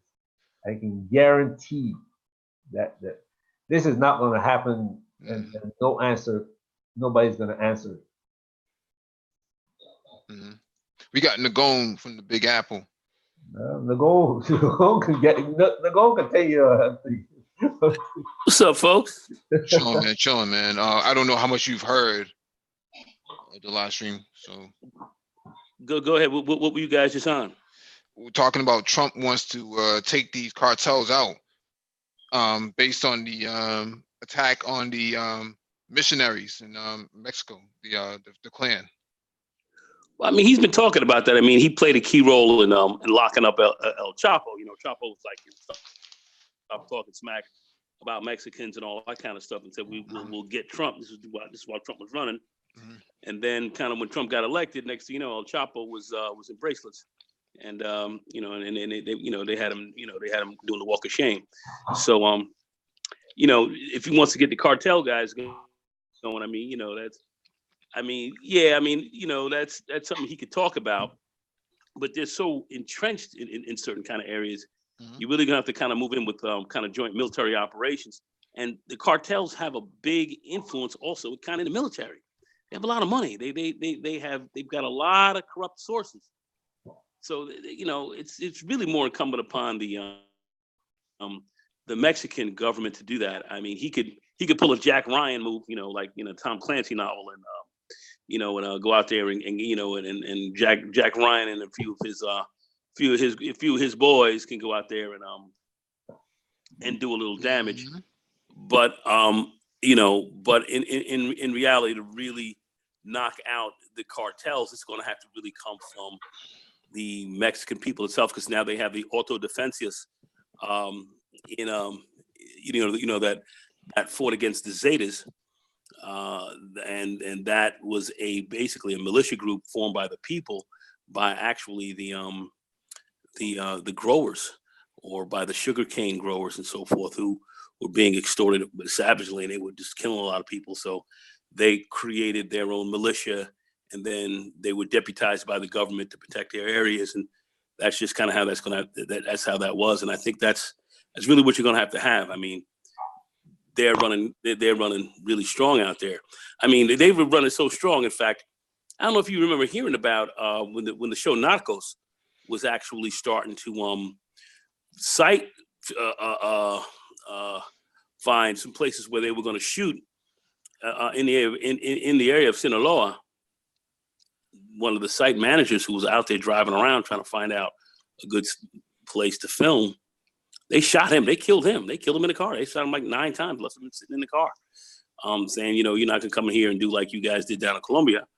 You come out here, trying to do that, and talk about, this is like a Pablo Escobar type of situation. Hell no. You're gonna have to pay, or your boys are gonna get lit up. And they killed this guy. So Narcos then, shifted their the story a little bit different to a different character. But yeah, I mean, that's the kind of juice that they're running out there. So Mhm. I think it's nice talk to hear from to hear what Trump is saying. But I think as far as really being able to really knock them out, that's something that the Mexican government's going to have. And we can certainly have Delta Force, and we can drop in some SEALs. We can definitely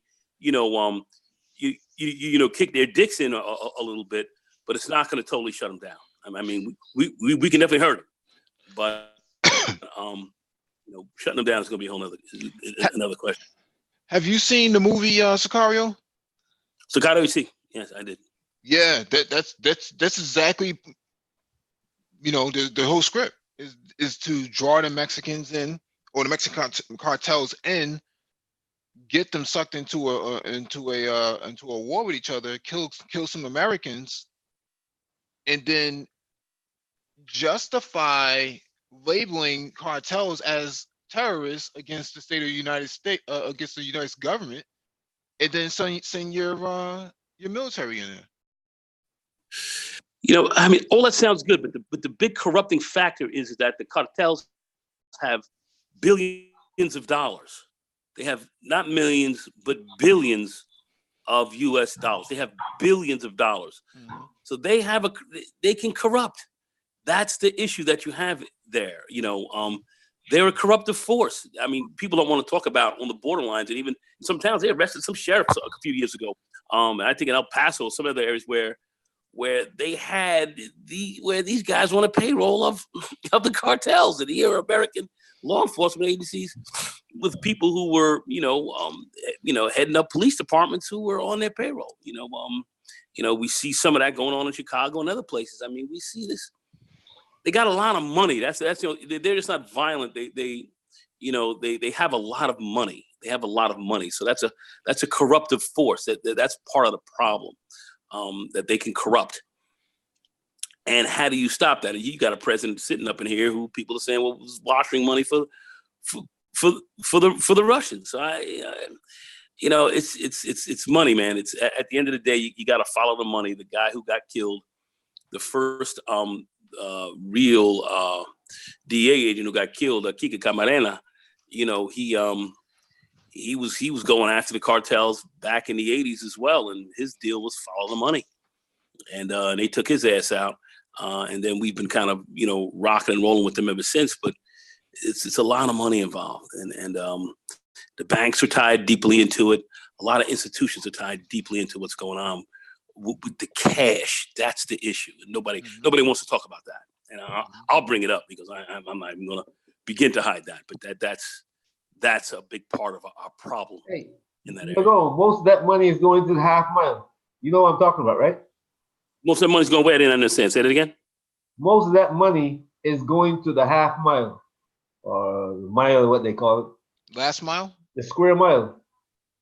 Yeah, well, that money's going a lot of places. To the square mile. Well, how do you think HSBC got involved? Yeah, well, it's going into your banks. The people on the square mile. It's going into your banks. They're going in here too. They propped up. You had a big crash in the in 2008, and banks were insolvent, and who kept it? We don't want to talk about the dark side of what this is about. And at the end of the day, in the capitalistic system, money is king, and I don't care how you generate it, money is king. And that kept a lot of the system going. It's horrible to say that, but unfortunately, that's a dark side of the game, of which some of us understand and know. And that's kind of what's going on. So that's a big part of the problem we have in Mexico. Trump is on his sounding board. He sounds great. He just lost Kentucky last night, one of the key bluegrass states that he kind of lost the state houses in, and he ain't looking too good. So I guess he'll say anything to kind of gin up his base. But yeah, those murders that are going on, they've been killing people down there a long time. It's been going on a long time. A few Americans going to get killed. You come down here, punch a few people in the nose, kick a few dicks in, as they say, and then leave on out of there, and then it's back to business. It's back to business. Too much dust, too much money. That's a big part of the problem. I'll just leave it at that. Well, they're running. I was talking with Dee about this earlier before you got on, but they're running in this sort of clan, sort of Mormon clan sort of deal. You think that could ever work in the Black community? A clan? What do you mean? That's what the article is. Articles are pointing that they're classifying them as a clan, right? This sort of big family sort of operation that they own, large swaths of territory and within Mexico itself, yeah, like the size of freaking Rhode Island or something, right? Yeah. And what I'm saying here is, this is kind of what a lot of brothers have been pointing to. This is kind of the little operation that they've been trying to run, and they get a lot of pushback on this. But see, a woman's got to be accepted or something like that. Otherwise, these guys couldn't survive down there that long. They have families down there, and they have Mormon families. And the women, you have one man who will have 2 or 3 wives. Well, I can tell you, because I know Colombia, I know Brazil, I know Mexico is very similar. The women play a very key role. And let me explain to you the key role the women do. The women tend to be very practical and very frugal. So what the women do is to make sure that the men don't go out there and spend all of the money up and buy big fancy cars and just buying all kind of crap all over the place, buying boats and all this shit. The women handle the money. They are actually the bankers of the cartel. They're the ones who handle the bread. And anytime you see any woman getting killed in this cartel kind of stuff, it's usually some females that were handling the money and didn't handle it right, and then they cut their heads off and take their arms off and all this kind of shit. But it's the women in South America who tend to handle the money because they are very frugal. They'll put the money in these banks. They'll move it around. They will not go off and spend it. That's what they will do. They're very practical that way, especially in Mexico, Colombia. and open up, in any other countries as well. They play that game very well, and so that's something you don't hear about a lot, but they're very much the money handlers and the guys that generate the dough. So women do carry a lot of influence in the cartels with respect to the dinero, with respect to the money. Now, if we're talking about the black female here and how she handles the women we cash talking here, about are the members of the clan. it's a whole different. Oh, I just want to say this, bro. I just want to say this. I just want to finish up how women handle money here from a frugal, practical perspective. That's not a part of their profile. Yeah. I don't think you can buy yaqui in Chihuahua, in Mexico. though some black women here do, some do, but that's not the tendency. So that's a little bit different. So you would have to have a tremendous amount of cooperation from your women, and you'd have to set up a system where you would get cooperative women coming in, and they would have to be heavily vetted to get involved in an operation of running your own towns and cities and running your own areas, because the Ochoa brothers, you heard about Pablo Escobar, and you heard about Garcias and all these other guys down in Colombia who got busted, but you didn't hear about old man Ochoa and his crew. They ran one of the most professional organizations ever. You didn't hear about them too much. They owned damn near half of Colombia. They never had any problems. They seamlessly integrated themselves into the government. You're talking about swaths of land down there. They own shit like you cannot believe. Control towns and control villages, and you never hear these guys. You never hear them. You never hear of anything that happened with them. They work with they work with all the different paramilitaries. They work with the government, and you never heard about these dudes. You never heard about them getting torn out of the frame. These guys getting lit up like Leder and all these other fools running around who couldn't handle it. But yet, they are running very large sections of Colombia, and it's really wild. So yeah, I mean, I myself am not do not believe in the drug business and all that, but I talk with MOT and a few other brothers about buying very large parts of land here in the United States, which is wide open, which we could easily start doing. But you would have to superimpose a fairly draconian system. And I'm all about I'm about that life. I'm about that if we want to do that. Because that would be something that I think that's going to be our only saving grace. And those who want to come in, fine. Those who don't have to leave, and those who come in and try to get disruptive, you're going to leave or you're going to get carried out. That's just kind of how I would run it. Yeah, I mean, I think it's an excellent case study for brothers, man, because this sort of discussion has been going on for a long time. We need to separate ourselves from these people. We need to do this. We need to do that. Well, these people have been doing this for over 100 years. I wonder how it's working out for them. When you start talking about bringing in BWs into your system, that can make or break the system. I think brothers. Yeah. I mean, it all depends on the kind of BWs you bring in. I mean, you bring in these wretched, derelict women. You have to kill some of them. I mean, it would be almost like we would have to come down to something like that. We would have to literally come down to some shit like that. Kick them out or fucking destroy them. I mean, literally. I mean, literally, and derelict Negroes as well. Let's be frank. I mean, it would have to be some shit like that. I mean, it may sound extreme, but that's to the extreme you would have to go to, because you couldn't afford to run a system and have that going in there. And we can even talk about like this horrific drug business that these guys are running, of which they have very large organizations. They run big towns, big villages that run rather effectively. There's a tremendous amount of order involved with what they're doing. Tremendous amount of order. You go into Colombia right now, it's very calm, very, you don't see no craziness going on. Not that the business is not going on, it is, but they have it very calm. It's run very orderly. You wouldn't know it if you're in Medellin or you in Caracas. any one of these places.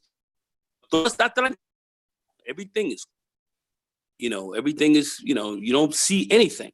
And anybody who's running eccentric to that is getting torn out the frame savagely, and they know it. So there's order involved.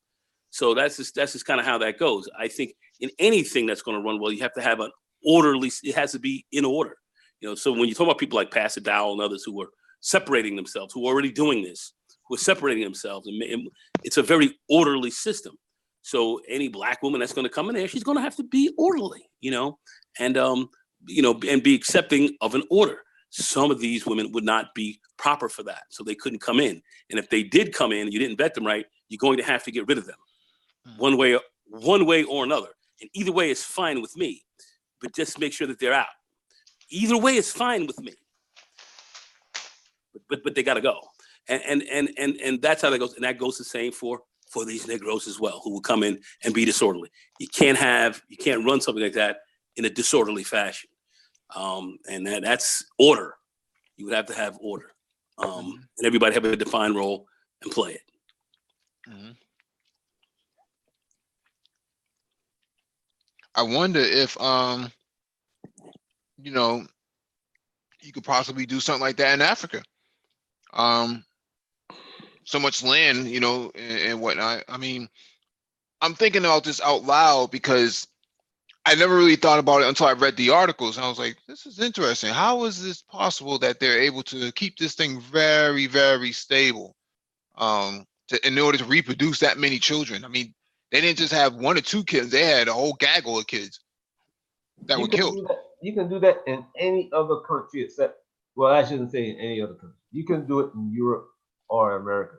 But you can, every other country around the world, you can do it. And not that it's not done in America, it's done in America too. Mm-hmm. There are people in America who've got 2 or 3 women living in a house. Really? Oh yeah, but these guys have, you can't move inside that house unless you're gonna accept, before you move in there, this is the way it is. You sure you wanna come in here? Because you come in here and start a thing, guess what? In the middle of the night, you'll be walking down the street on your own. And my driveway is 5 miles long. You see it going on. I mean, it goes on in a lot of the cultures. I mean, they actually had a program, Narcos. It was on maybe 2 years ago, I think. And they showed you after Pablo Escobar went down, you had the Cali cartel, and you had the people who were running the Cali, and you saw one of the head protagonists. He had 3 wives, basically. Said, yeah, well, one wife, I saw on Monday, the first wife, second wife, she had Tuesday and Wednesdays, and, the other wife had Friday, and then the weekends were open, and he made it work. So this guy had 3 wives, and they were protecting him because they were benefiting maximally from it. And they were just in league, just working with the system. Now, I think you would have a difficult time finding 3 black women who would be willing to do that here in the United States. Having billions, I think you would have a difficult time with it. You're talking about 3, finding 1, bro. Talking about 3. Yeah, I mean, I can imagine you coming in some ratchet mama saying, yeah, you buy this bitch, I tell you, you'd be sitting there like, what are you talking about? Hold a second, we all making it. What's going on? They wouldn't, you would have some other bitch like, I hate that bitch, you see, they just would not get, they wouldn't get on, man. I think you'd have a difficult time with that. So, but down in South America, Colombia, these places, they're good. They can roll with that. They can roll with it. They're good. As long as everybody's winning. Everybody winning, we're good. And I don't know if we get that kind of cooperation here. I live in Gambia, right? And I know this one guy. He's a doctor. He got 3 wives. The brother's got an apartment building, 3 floors, 1 wife on each floor. You couldn't do that in America. One wife. No. I mean, because you gotta say, you're so right, because what you're saying is that they have a system that kind of can support that. You got the courts here. You got all this kind of crap going on here where they have weapons that they can weaponize against you. They don't respect you. Most of these businesses here, regardless if you have money or not, they don't really respect you like that. You know, because they have a love of some other kinds of folks who they actually respect more. Regardless what you have in the bank account, they have respect for others more, and this has been proven time and time again. And I don't think you could run your game like that as easily, because the system is geared, and this person has been geared to be basically an animal, a beast to fight against you, and you have to, you got to wrestle that down and try to deal with that. To have very compliant women and people who respect you at that level, you can find some, but you're not going to find many, and that's the thing. It'd be a small group. So to say that there are none, no, that would be inaccurate. But you would have a difficult time finding, the kind of group that you would need. It would be difficult. Like Pastor Dow, if you go to his channel, you can see how he's running this game, and he's very well organized. And his group is not huge. I mean, he's got well over 100,000 subscribers to his channel.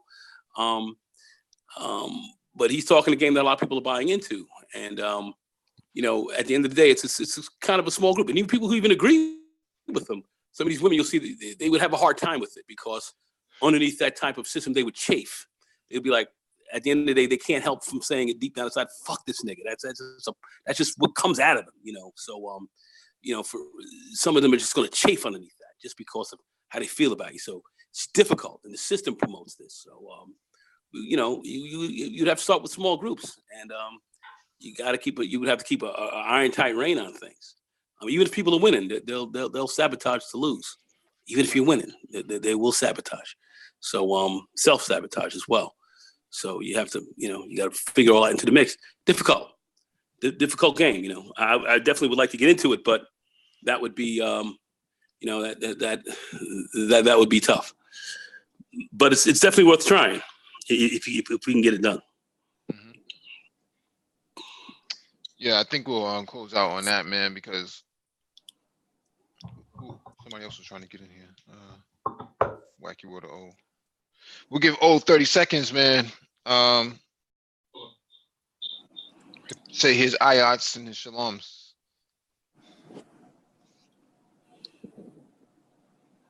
Hello? Yes, sir. Oh, I see you. Oh, yeah. Well, I heard Mike say he's about to close out, because I was about to make a statement. Go ahead. Go ahead, in man. regards to what. Oh, okay. Yeah. I mean, with the exception of Pastor Dowell's group, you have a sort of clans within the Hebrew Israelite community who try to have a similar, who try to have something like what you see in Mexico with the Mormons. Mm-hmm. And oftentimes it does not work, because a lot of these groups who are supposed to be leaders, they don't do a good vetting process of the females. There you go. Therefore, the females come in being very stealthy. Mm-hmm. That's what I said about the vetting process. Stealthy. Excellent point. Excellent point. Continue. Continue. They come in being stealthy. They being very phony and hide their hidden agenda. And since the leaders have a bad vetting process, it all falls down. I mean, there was a situation with the Hebrew Israelite organization called, I forgot what they call, GOCC, which stands for God of Christ Church. That they had their own separate. One in Miami, right? They probably have one in Miami, but it's mainly based in Philadelphia. Oh, that was a branch before the government took down the headquarters. That was a branch. Movement? No, you talking about Yahweh Ben Yahweh's group. Yeah. I'm speaking about another group, another organization. Oh, okay. It's called this organization is called GOCC. I think it represents the Gathering of Christ Church. Yes, Gathering of Christ Church. That's the Hebrew Israelite organization that's mainly based in Philadelphia. Right. A few years ago, they developed their own separate communities in Egypt. So a lot of people was leaving America and living in Egypt. Oh man, based upon the stories that people told me, because a lot of people over there, they contacted me and told me what was going on. Oh, it went upside down. I mean, it was to a point where the only people that was working within that area that was gainfully employed were the females. Mm-hmm. And the males was just sitting at home watching TV. Mm. So there wasn't any structure there. It sounds like the sounds like that alt-right movement I was reading earlier at the beginning of the live stream. You know, the women, the WWs were the ones making all the money, and the WMs were the ones doing the podcast. They were abusing. Yeah, that's actually, Mike, sorry to interrupt you. That's what was going on. Mm. A lot of the females within that group that I'm speaking about that was in Egypt, they was out there making the money, and the males was going on YouTube making YouTube videos, preaching scriptures, act like everything's all good, and it just fell apart. It just fell apart because there was no good vetting process. So you have to really vet. You're killing it right now.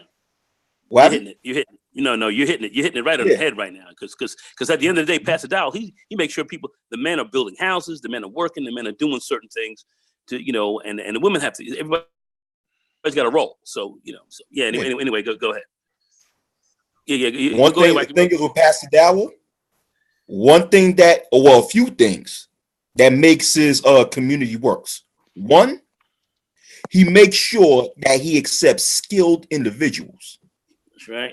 People that are skilled in a certain craft that's needed to help that community. And also, in my opinion, my personal opinion, he has a lot of females of other races. Really? Yeah, a lot. Yeah. He does have some. He does have some. He's got some Beckys. He's got a couple of Marisols and a few come in. They come in because they want to be there. Mike, it's just like the Nisby thing. They coming in because they want to be there. Okay, because they want to be down with brothers as well. So and I think that's a part of the equation that folks don't want to deal with. But anyway, go ahead.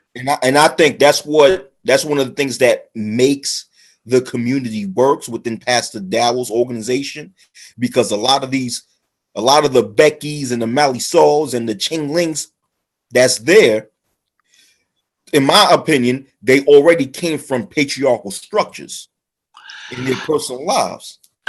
I think so, but I do believe that the concept. See, this is my thing that I keep talking about, which I see that we have a problem in our community with respect to our mindset, is the concept of winning, of winning. We have somewhat of an issue with that. And and I think when we talk about the men and the women in the relationship game, that concept at times gets lost. When people are winning, they sometimes don't understand what it is to win. I think a lot of these women who are like, who sold the I'm the independent and I'm this and I'm that, the super mom, the superwoman, and all that dog shit, that was heaped on them, and a lot of them, really embraced that, and they were raised underneath that concept, and that gets undermined a lot. The cooperation gets undermined. It's mixed with the fact that with the BW having the quote unquote independent woman mentality. Yeah, it's mixed with the fact that they didn't come from patriarchal structures. They don't respect patriarchy. The females in Pastor Dowell's camp, the Beckys and Ling Ling, a lot of them came and was brought up from a patriarchal structure. So when they, got involved in Dowell's organization, they didn't have a problem fitting in my opinion, because one reason is because they're already used to a patriarchal structure. With the BW, she's not having that for the most part. And if she goes there with their, they go into these types of organizations if they decide to with their own hidden agenda. Maybe because they wanna find a man to help them take care of their 3 or 4 kids. I've seen this being within the Hebrew Israelite community for over 13 years. I've seen this. Oh, I gotta ask you a question. Yeah. I mean, I cannot outright disagree with what you're saying. I really cannot. I unfortunately have to agree with about 99% of what you're saying. But there is a 1% where I do believe that it's a small percent, but it's a small percent. Like I said, it's 1%. But they are those who can come from a non-patriarchal environment, see a patriarchal environment and the cooperative environment work, and some can kind of get in there and work that, because some are looking for that. Some actually are looking for that kind of for that kind of structure. I would have to admit with you, it's a smaller number, but I think that there are those who actually can. I've seen a few black women who are kind of who would be willing to play that role, who would be willing to play it. But I have to say it's not a majority, unfortunately. It really I agree, Nagon. I agree, Nagon. But go ahead. Well, Nagon can answer this question too. I think they see us as competitors. They see BMs as competitors. They direct competitors. They don't see the WW or the WM as their competitor. They just see us as their competitor. I don't even think they see you as a competitor. They think that they got to challenge us in order to feel like they're winning. I think they see you. I think they see you as lesser than. I think they see themselves as the betters. I've seen this across the board in every case that I've seen, especially in a power dynamic and in many other ways. They think that a lot of them are dumb as fuck, but they think they're smarter than you are. A lot of them think that they're liver than you are. I don't think they even look at you as competitors. I think they think that you're better to a large extent. That's what I have come across to see. And I'm looking at some of these young cats who are coming up right now who are chafing underneath this. They're not having it. Some of these young cats, they're not even fucking with these women like that. They're like, man, I'm not even fucking with y'all like this. Y'all are way out of it. Man, I'll go elsewhere. So I think that's a part of some of the counter reaction that you see, or the counter revolution of some of the I'm an independent woman. I think a lot of these cats are smelling like a lot of these women think they're better than you, and they're not. And a lot of them are dumb as fuck, but think they're brilliant. And I think a lot of people are reading that, and they ain't fucking with them like that, man. They're out. They're out, though. And that's why the Marisols and them are rolling up in Pasadena. I didn't want to get into that. My man brought that up. I didn't really want to talk about that, but that is what's going on, and it's a problem. And I think this is a problem that many black women have helped to cultivate. And really, it's only going to be them that are going to be able to solve it. It's going to have to be done amongst women to women. They're going to have to sit back and say, well, can we deal with real down brothers? And they're going to have to really get their heads together on that, because brothers are they're saying, I'm out, though. I'm going to do what I got to do.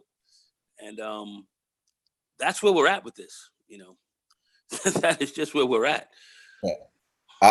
I'll say this, though. If brothers are serious about setting up their own communes or communities, what have you, and if they're looking for a BW, I think that they would have a better, I'm not guaranteeing it, but I'll say they may have a better chance with a BW from the Caribbean or from the continent. Yeah. What do you think? I mean, I certainly think that helps. But you see, there's an effective quality that comes here in the United States, that if you get, immersed in this system, you start to buy into it. You have to keep that culture intact when you come over.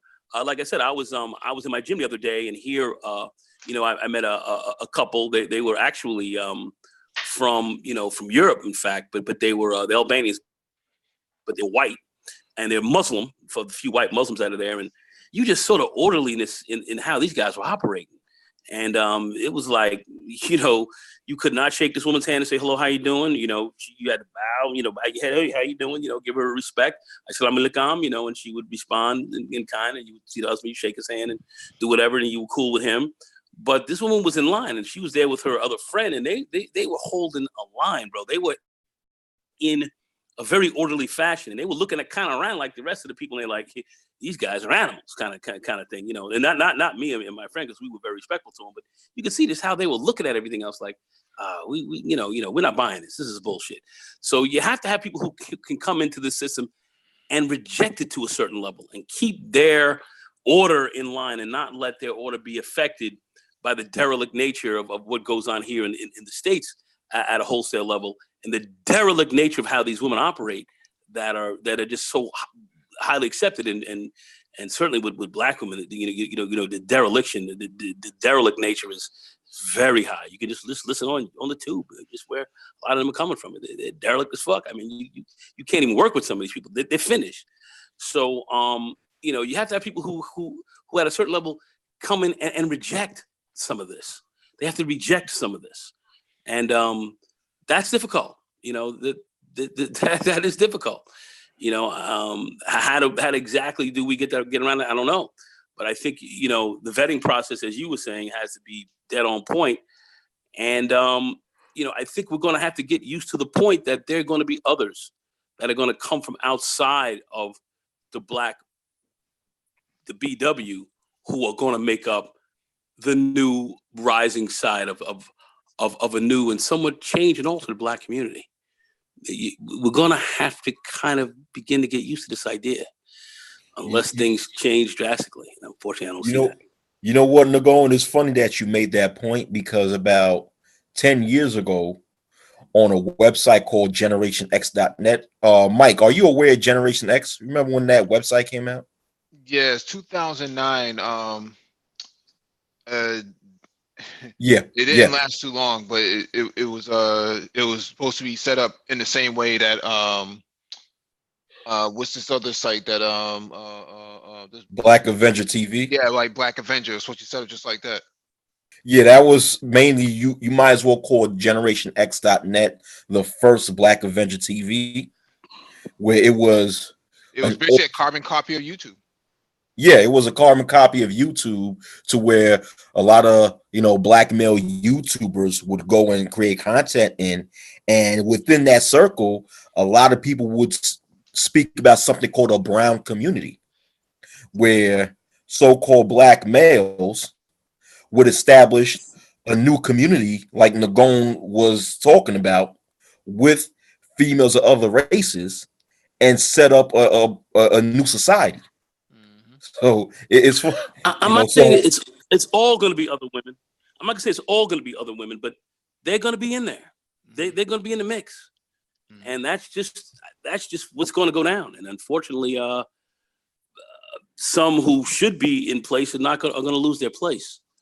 And that's just how that's going to be, unfortunately. And to prove what you're saying is correct, just look at Pastor Dowell's community. Even though there are BMs there, but there are also a good amount of non-BM. Excuse me. Although there are BWs in that community, but there are also a good amount of non-BWs. And it runs in orderly fashion. Right. Unfortunately, I see that how it has to go. I mean, Mike, I'll just bring it up. Mike's a part of NISB. He can tell you what that is, but it's a black technical organization, and you have the black tech men in there, and these guys are it's an organization it's a black organization. Black men are in there, and here he had a picture. He hasn't shown it. He hasn't shown it since, and I don't think that he should show it again. But it was a picture of the people that were part of this of this conference of this meeting, and here's Marisol and Becky and and Sadrita and the Indian and Suling, and here they are. And I didn't see Shaquana, or I didn't see her up in there. You know what I'm saying? She wasn't up in there, man. She wasn't up in there, but yet here they were, going after the sharpest cats around, and here they're coming in, and that's a factor. That's an issue. How are you going to deal? We got to deal with that. And they'd be, well, I ain't expecting this black woman. I'm down with this black woman. Okay, that sounds good, but there is a competitive nature out here now. It's a competitive game, and you're fair game now, as well as any other man. So they're looking at you as well, and some are going to lose their place in this thing. It's just some are going to lose their place. It is what it is. How are you going to deal with that? I don't know. I don't know. How are these black women going to deal with it? They're going to have to form up a way of dealing again, and I don't know if they're capable of doing it. I certainly I'm not hopeful. I'm hopeful, but I'm not hopeful. think some women are going to be with it. You know, it's like the young lady I'm seeing now. She doesn't think that black women are capable of doing it. She thinks black women are the problem.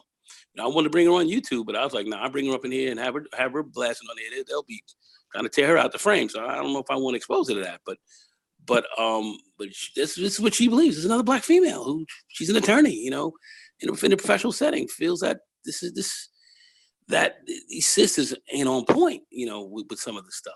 And so the other sisters out here who see it, whether or not they can talk to one another and really kind of get this right. But this is going to have to be a sister to sister thing. And I don't know if we're going to see that. I don't know if we're going to see that form up. And I know a lot of brothers think, well, because you're the most macho man or you're the most masculine man, that they're going to roll with you all the time. With a lot of these sisters, some are going to have a real problem with that. You know, some are going to have a real issue with you being a very masculine man. That's a problem today, especially with masculinity under attack. And it's been under attack for a while, especially in our community. And you know, there are issues with this. So I don't know how else to address it. But Mike can tell you about the Nisby thing. Mike was there. He was all up in there, man. And he was. I talked to him. He was like, "Whoa, look, what do we have here?" You know, and it's like, how do you explain this? Yeah, that's a conversation for another night, man. I'll definitely open up another live stream, maybe Friday night, man, and go over that. Or maybe Sunday night, because I got a race in the morning. But yeah, thank you all for joining us, man. Hit the like button if you're not already done so. Share the video if possible, and we will be back tomorrow night with Black Crypto and Blockchain Talk. All right, good stuff, Wacky World. All right, DEMC squared. All right, baby. All right, y'all.